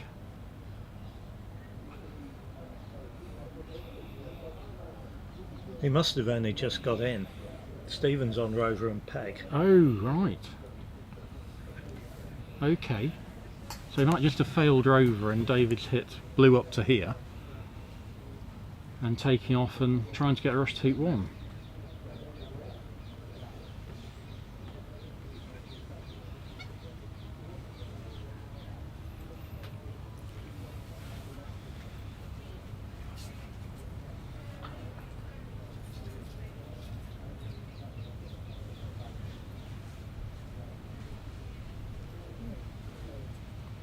Thanks very much, Ailsa. Your good husband is Coke Zero. Doing a fine job. It's nice to be appreciated, isn't it, Chris? Well, it's nice to, actually. I just enjoy coming and watching, good players play croquet on good lawns, and I'd probably enjoy it if the lawns weren't perfect just as much, because it takes a different style of play. And obviously we've got sort of interesting people here. I've mentioned Gabrielle's making a big effort to make the Robertson to Shield team, and it's going to be really difficult to get in that, isn't it? You've got 5 of the last team plus Robert, and breaking that 6 out, into that 6 is going to be really, really tough. But she's making a good effort. And yeah, you've got people who are... I'm genuinely excited about the potential for the next MAC team. I'm genuinely excited about the event itself. Yes. Because of how strong the other teams are. Well, that too. Yes. We are going to have 4 very, very strong teams. And the last one, remember, New Zealand lost the first 2 matches 11-10, 11-10. And it's going to be even closer, if you can get even closer than that next time. New Zealand quite likely to put out quite a good team next time. Australia very likely to be strong, and America, well, they put out 6 professionals last year in the Solomon Trophy, and they comfortably beat us. So it's going to be an absolutely great event to watch, and the theoretically centenary. Admittedly 1 year delayed due to COVID, but playing at Roehampton, that was where the first test was held between England and Australia. Yes. 1925. That's right. And in those days, an Australian team came over. They played 3 test matches. I think 1 in June, 1 in July, and 1 in August. Important to have time to recuperate. And to enjoy the season. Yeah. You have to remember it took them about 4 months to get here on the boat, though. Yes.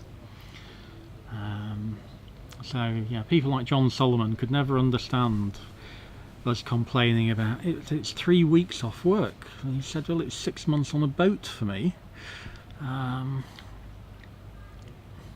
Times have changed. I think there's definitely talk that this will be the last truly quadrangular best of 21 test series, and that the next one might go 9 or 10 days. Right. Now, if we are watching Goacher against Molyneux, this is getting quite interesting, because David has run hoop 1. I think it's worth watching this, isn't it? He rather hasn't than got waiting. a forward rush, but once he's hit this... It's a big roll, isn't it? Yeah, but you play that big roll and then you've got a 3-ball break. Yeah. I think one of the important things here, you obviously would need to focus on red getting rushed to 2, but you don't want black outside the rectangle. No, you can cope. If you just play a full roll here, that's fine, isn't it? Yeah.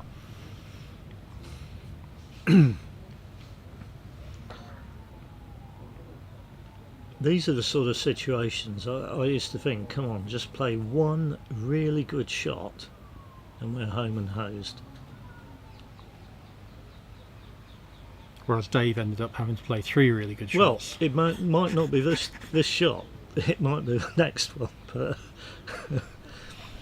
at some point, just please play that one good shot and we're home and hosed. This is an opportunity.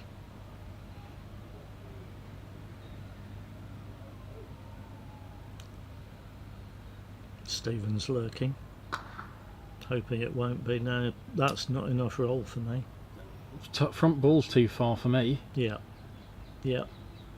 I mean, He's that is an sort of got a rush on blue. it's an adequate bread, Yeah, just about. but we are going black's to a need. shocker. We're going to need another very good shot later. Oh, we're going to need to walk outside our tent and find out where black's finished. It was certainly travelling when it went past hoop 3. It's almost in the yard line area. There we go. There we go. We've got it now. Yeah, it's only about 5 feet out of corner 3, isn't it? It is the ball you can just hit and approach hoop 3 off, if you have to, because you're unlikely to get a rush on it. It's a good place to rush it to, in my opinion. That couldn't have gone anywhere bad. These people I who think that's fine. try and cut it quarter ball and end up in corner 2, Yeah. this is quite a nice place to rush it to. He plays a lot of these shots, which is one of the reasons he's good at them. Well, in my mind, I'm already thinking I'm not getting a rush on black. I want to get blue to hoop 4, hit black, and hope that I can roll off 3 and make it. And if I can do that, then I'm home and hosed. Yeah, it was a bit longer at hoop 2 than he would have liked. It's straight though.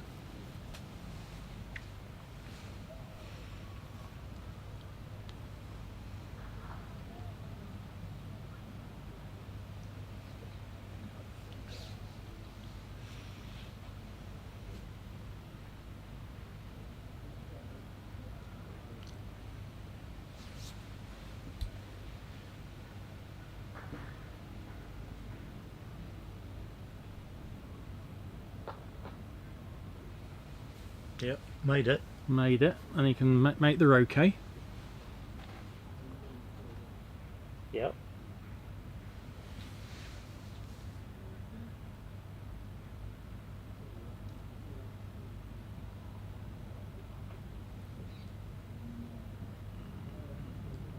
So just trying to clarify the position again. This is Goach's only ball, Yeah. so one's been pegged out, and Stephen Mullen has made 12 hoops with one and 11 hoops with the other. That's right.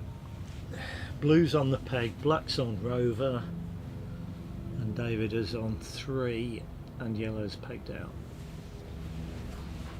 So you often get 1 or 2 games in a President's Cup that go down to this +2, +3, +4.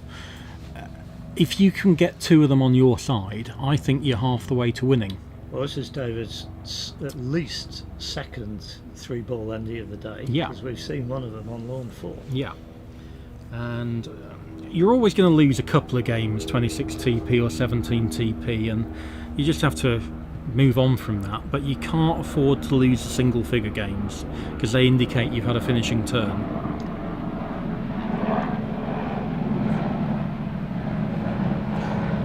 So he's got 2 options here. He can either send blue just south of hoop 3 and play a stop shot approach with black, which might be a bit safer to try the hoop off blue, or he can send this down to hoop 4 and roll up off black as you suggested.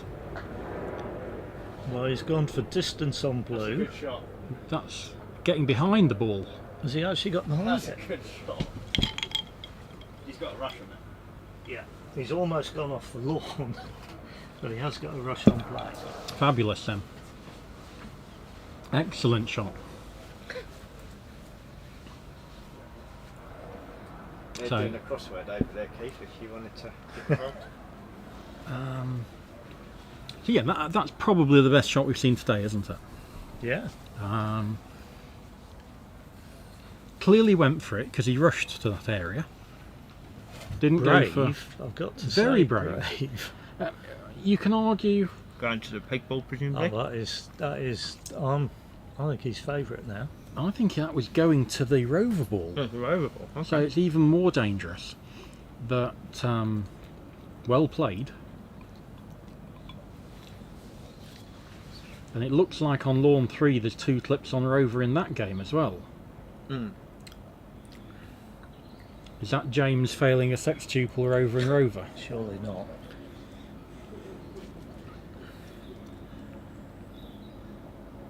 But yeah, it's been far more interactive than your average day one at a President's Cup. And it's good approach. I've always thought it's sort of one of those games where at the top level it can be less interesting than at the not at the top level. Yeah. If you're playing at the top level, it can be sort of no errors. Yeah. Somebody missed a lift, and it's all very routine. I think that's one of the reasons a lot of the top players are starting to play golf croquet. Yeah. Because at a not sort of average to good level, golf croquet's so-so. Yeah. Whereas when you get the really, really good players playing at each other, it's dynamic and it's very much a combative sport, one player against the other. And this upcoming World Championship next month, we've got not just good players, because we've always had good Egyptians come over, but we've got good Egyptians, good Australians, good Americans. Obviously, we've always got a good South African in there. But, we're going to have strong players from lots of different countries, and it's going to be a fabulous event. Spain, absolutely, lots of players from Spain, probably 5 really strong players, and I'm very much hoping that the person at the top of the ranking reserve list gets in. He's a young player called Eduardo Nunes, and he's got enormous potential, already very powerful and very skillful, and got every chance to be one of the top players in the world. So I'm hoping Eduardo Is there gets in. plans for streaming for that? I believe they're going to try and stream something. Yeah. Good. I very much enjoyed watching the last World Championship from Southwick via the live stream.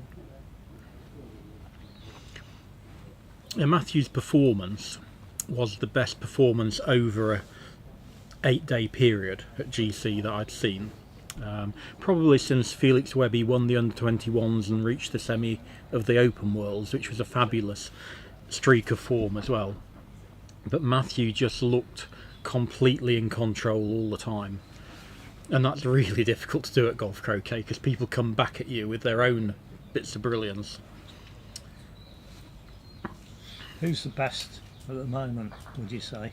Because Robert Fletcher was very good last year, wasn't he? Well, I've just Over sent out a new fantasy competition where each player has a price, and at $2.1 million as the favourite is Robert Fletcher.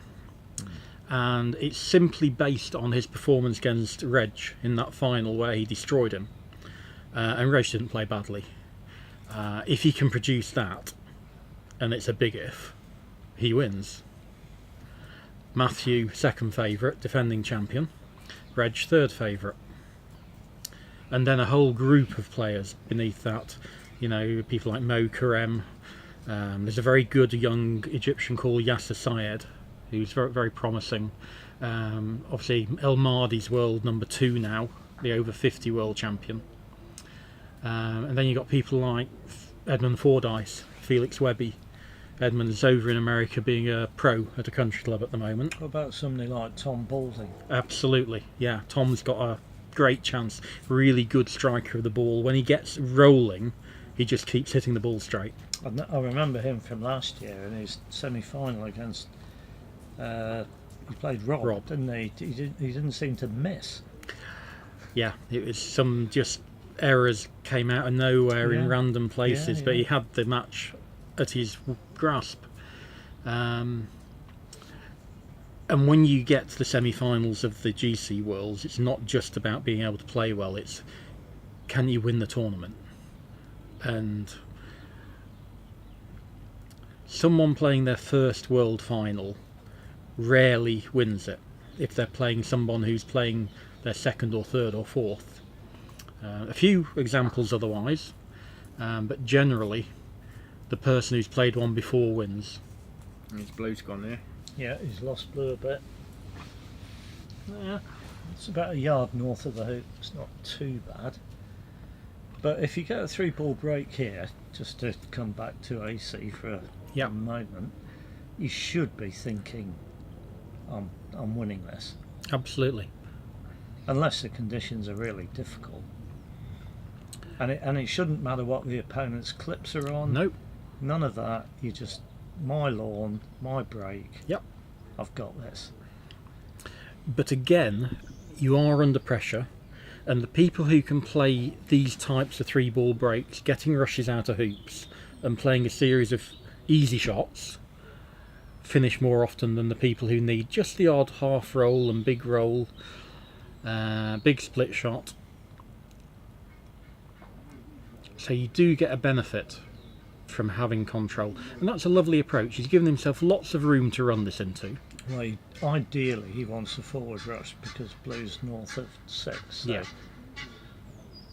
Yeah, right.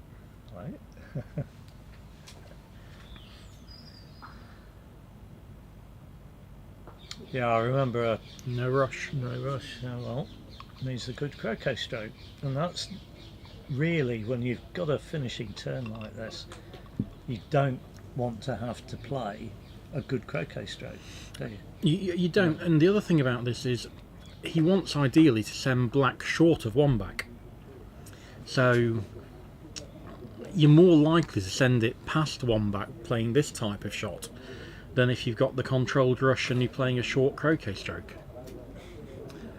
Stephen's shepherding the geese onto David's lawn to try and interfere with his break. And he's got them off the show lawn anyway.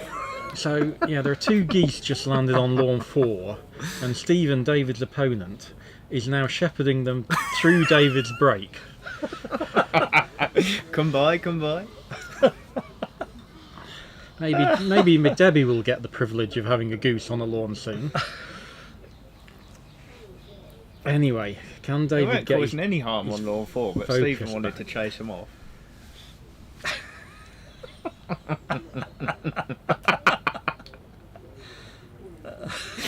Could be all day. I'm backing the goose in that one.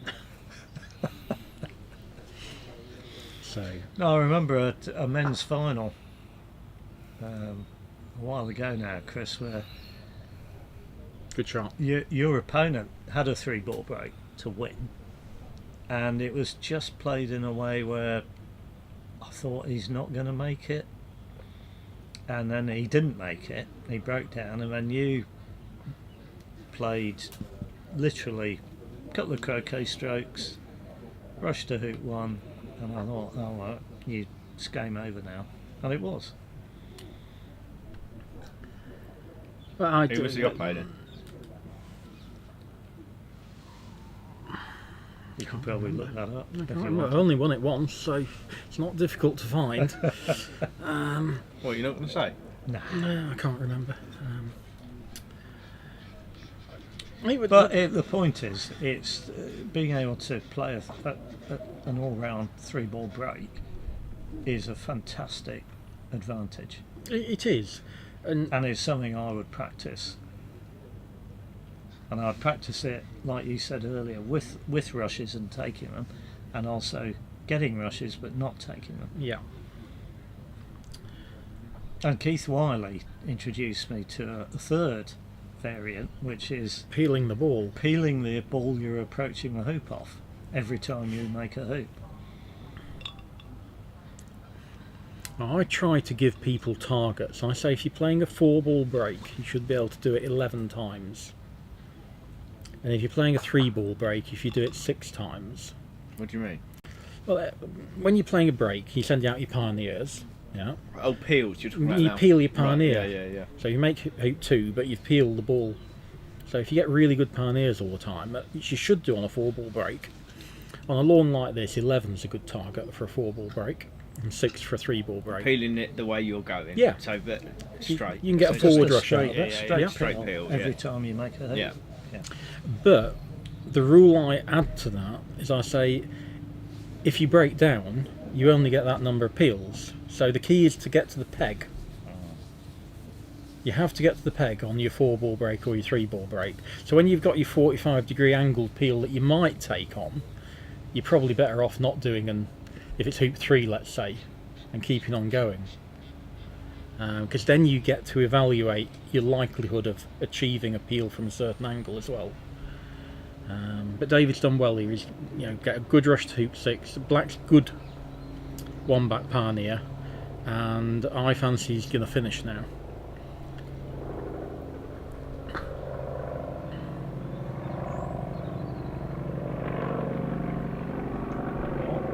Blue's a bit short. So he'll be on at least, if he wins this, at least 2. Yep.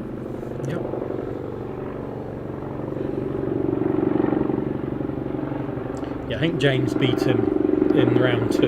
Right. Yeah. Well, somebody must have done. Yeah. Why'd you say that? Because we know it's not on 2. Oh, right. It's my helicopter again.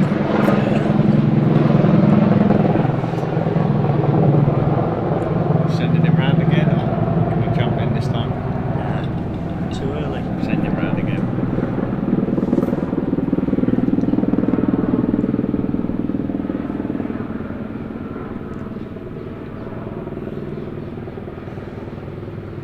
Yeah, I know it would be nice to have someone like Robert Fulford to potentially increase the tactical variety we're seeing, but I think what I'd like more than that is some under 30-year-old coming through and pushing their place. Aston?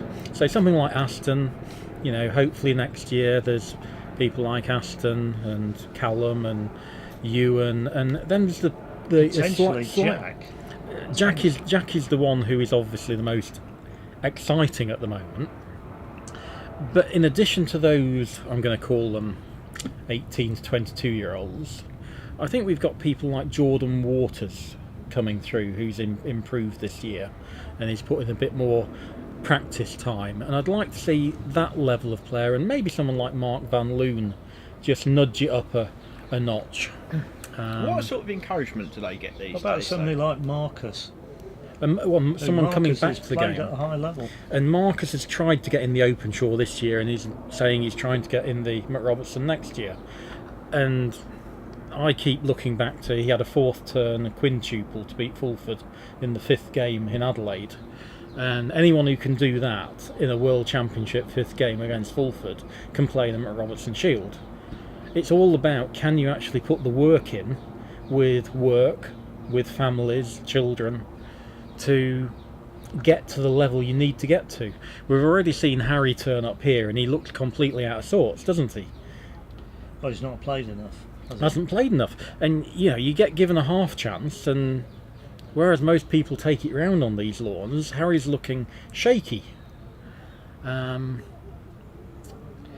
He did seem to play himself in the game we saw. He didn't win it. Apart from mentally.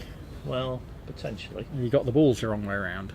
But yeah, he's obviously a quality player. He's played at number 2 in the MAC. But you need to put some level of practice in. And he said he tried to go down to his club several times in the last month, but he never made it. And you can't just always... Where's he put this black? You can't always just rely on natural talent. But black's a long way north of hoop 3 back. I don't like it there at all. Oh, do you think? I just think that one. You can't do it. No, it's fine. It's fine. It's fine. So that's this count. That'd be alright. Oh no, because he won't, because it's going to flat out. Yeah. Okay. No, that's fine. So you should get a rush over to the eastern side, approaching from here. If you get a good rush, Which will be black's fine because yeah. you're sending blue to fallback from closer. Yeah. But I still like getting a rush out of 3-back. Sure. Yeah. And it's a long way north.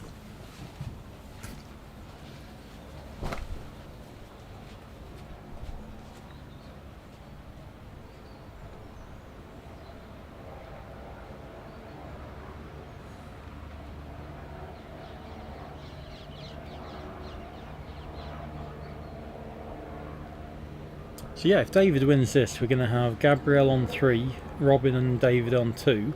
Yeah. And they were probably 3 of the less fancied players in the event.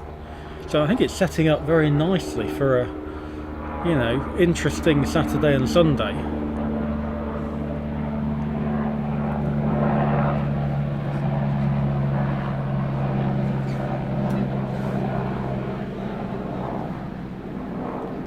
There's Marcus. Yeah, he's just got that on the live stream, yeah. Marcus has fessed up.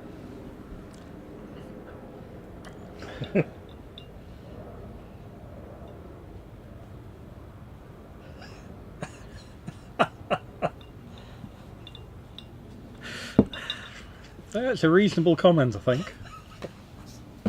Can't argue about that, Marcus. Marcus has just written, I remember after the game saying to Chris, I nearly won that. That's why I don't mind being TPO'd.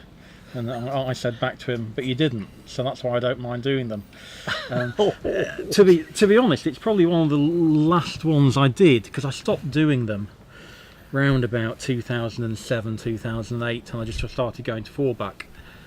People started winning too often. Well, you say that, but did you not do a TPO? 2-0 down against Robin? That was a very specific situation. I like doing them game down in matches, and I was 2-0 down and break down.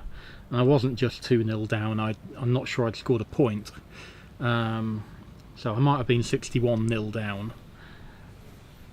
And I'd feathered my last lift shot. It moved about an inch on a 14-second lawn. And I was about 50% to make hoop 1 on that lawn, and I decided to go for a mad TPO, and it came off. Otherwise, Robert would now be 7 times world champion.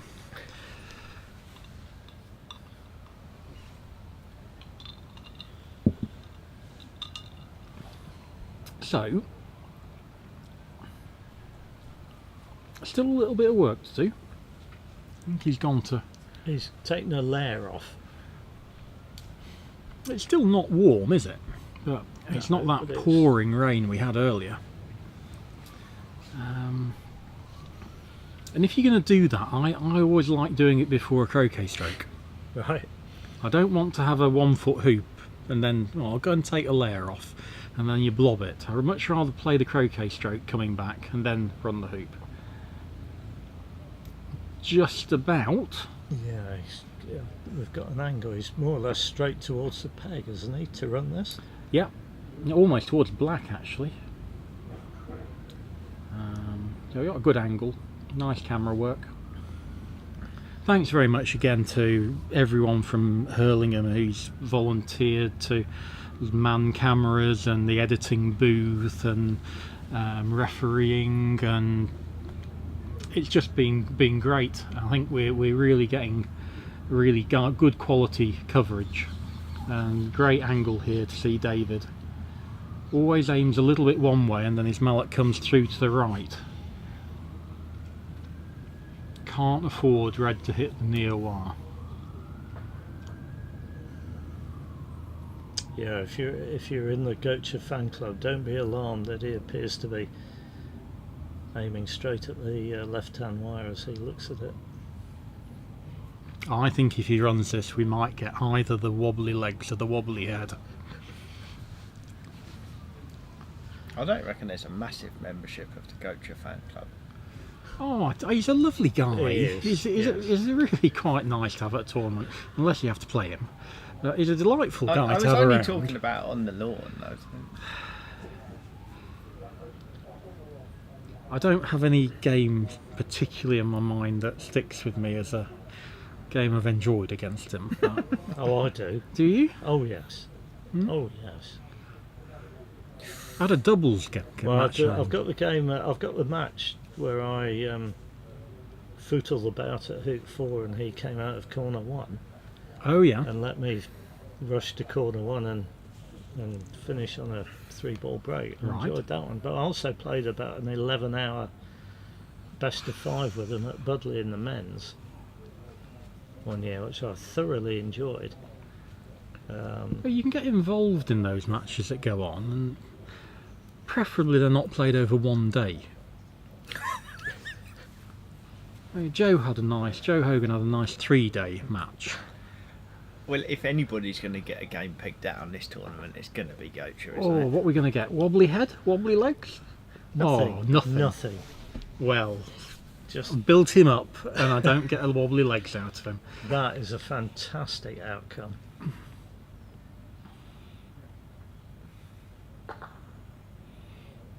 If you knew where blue was, you'd be ecstatic. Yeah, you wanted a forward rush there, didn't you? Look at that. There we go. Don't want to have to roll all the way up to that. No.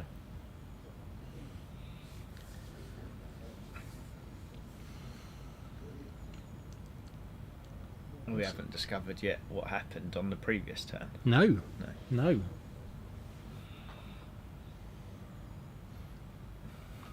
Ooh, steady. The thing about making a mistake about Goacher is you do have a long time to contemplate how bad your error was.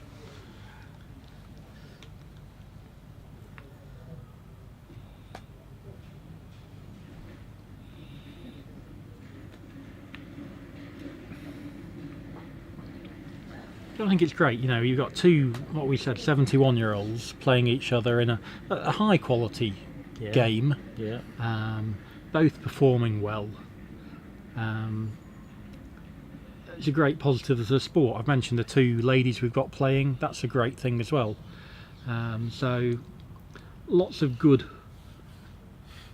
aspects of this tournament, showing that, you know, just because you've turned 60 you don't need to think that you can't do anything anymore.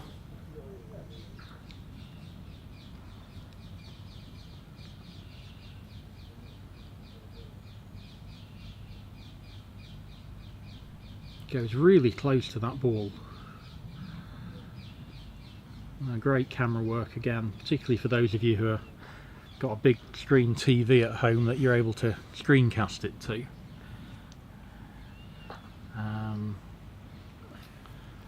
Does that include Jenny?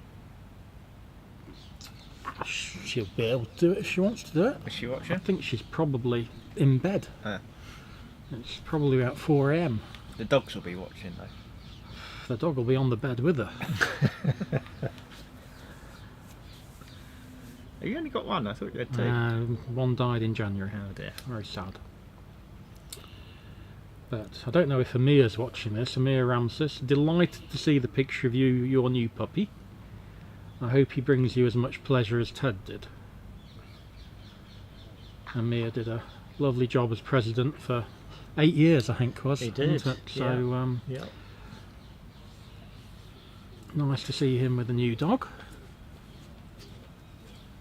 Very disappointed my own club has banned them. I think it's a retrograde step.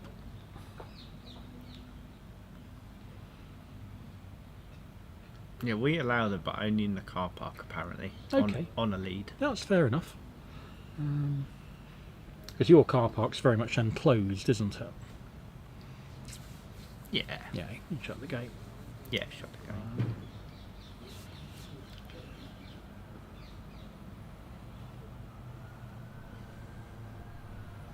It's been a good turn from David, I think. Yeah, I think apart so. from that hoop 6 Pioneer, that wasn't great, was it?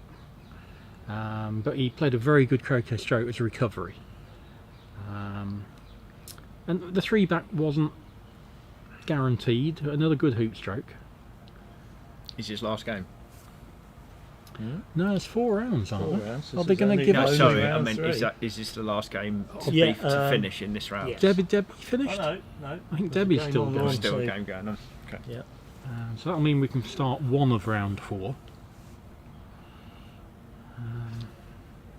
Won't be the one on here because Debbie's back on here. Debbie Okay. and Stephen is the game on here. Oh, is it? Okay. Yeah.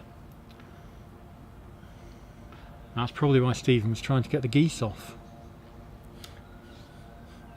7 weeks in, we haven't seen Samir. Is he the only person that hasn't played on Lawn 4 today? Samir... Could be. Yes. Did Harry play on here? Yeah. He Yeah. had a game there, didn't he? Yeah. I think I've picked Samir in the Robert Wilkinson's fantasy competition, which used to be Nick Parrish's. I think he's shot very well all year. And I felt that was going to be important in this. That's a good shot. Yeah, You that's do where not you... want a difficult rover, do you? Especially not off blue.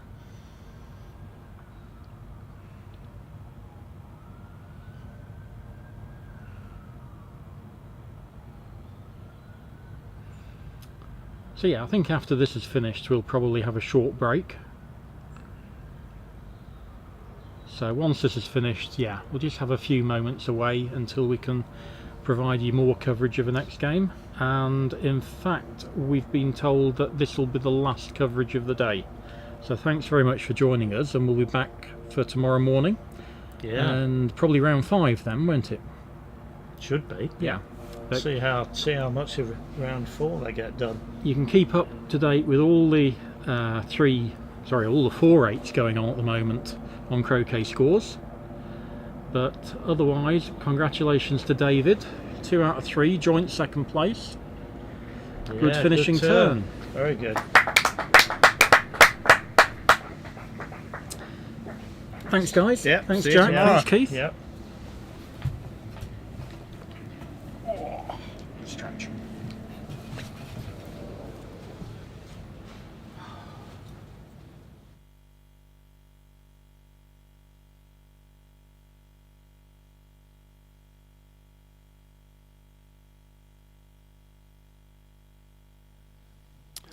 Thank you, everyone, for your company today.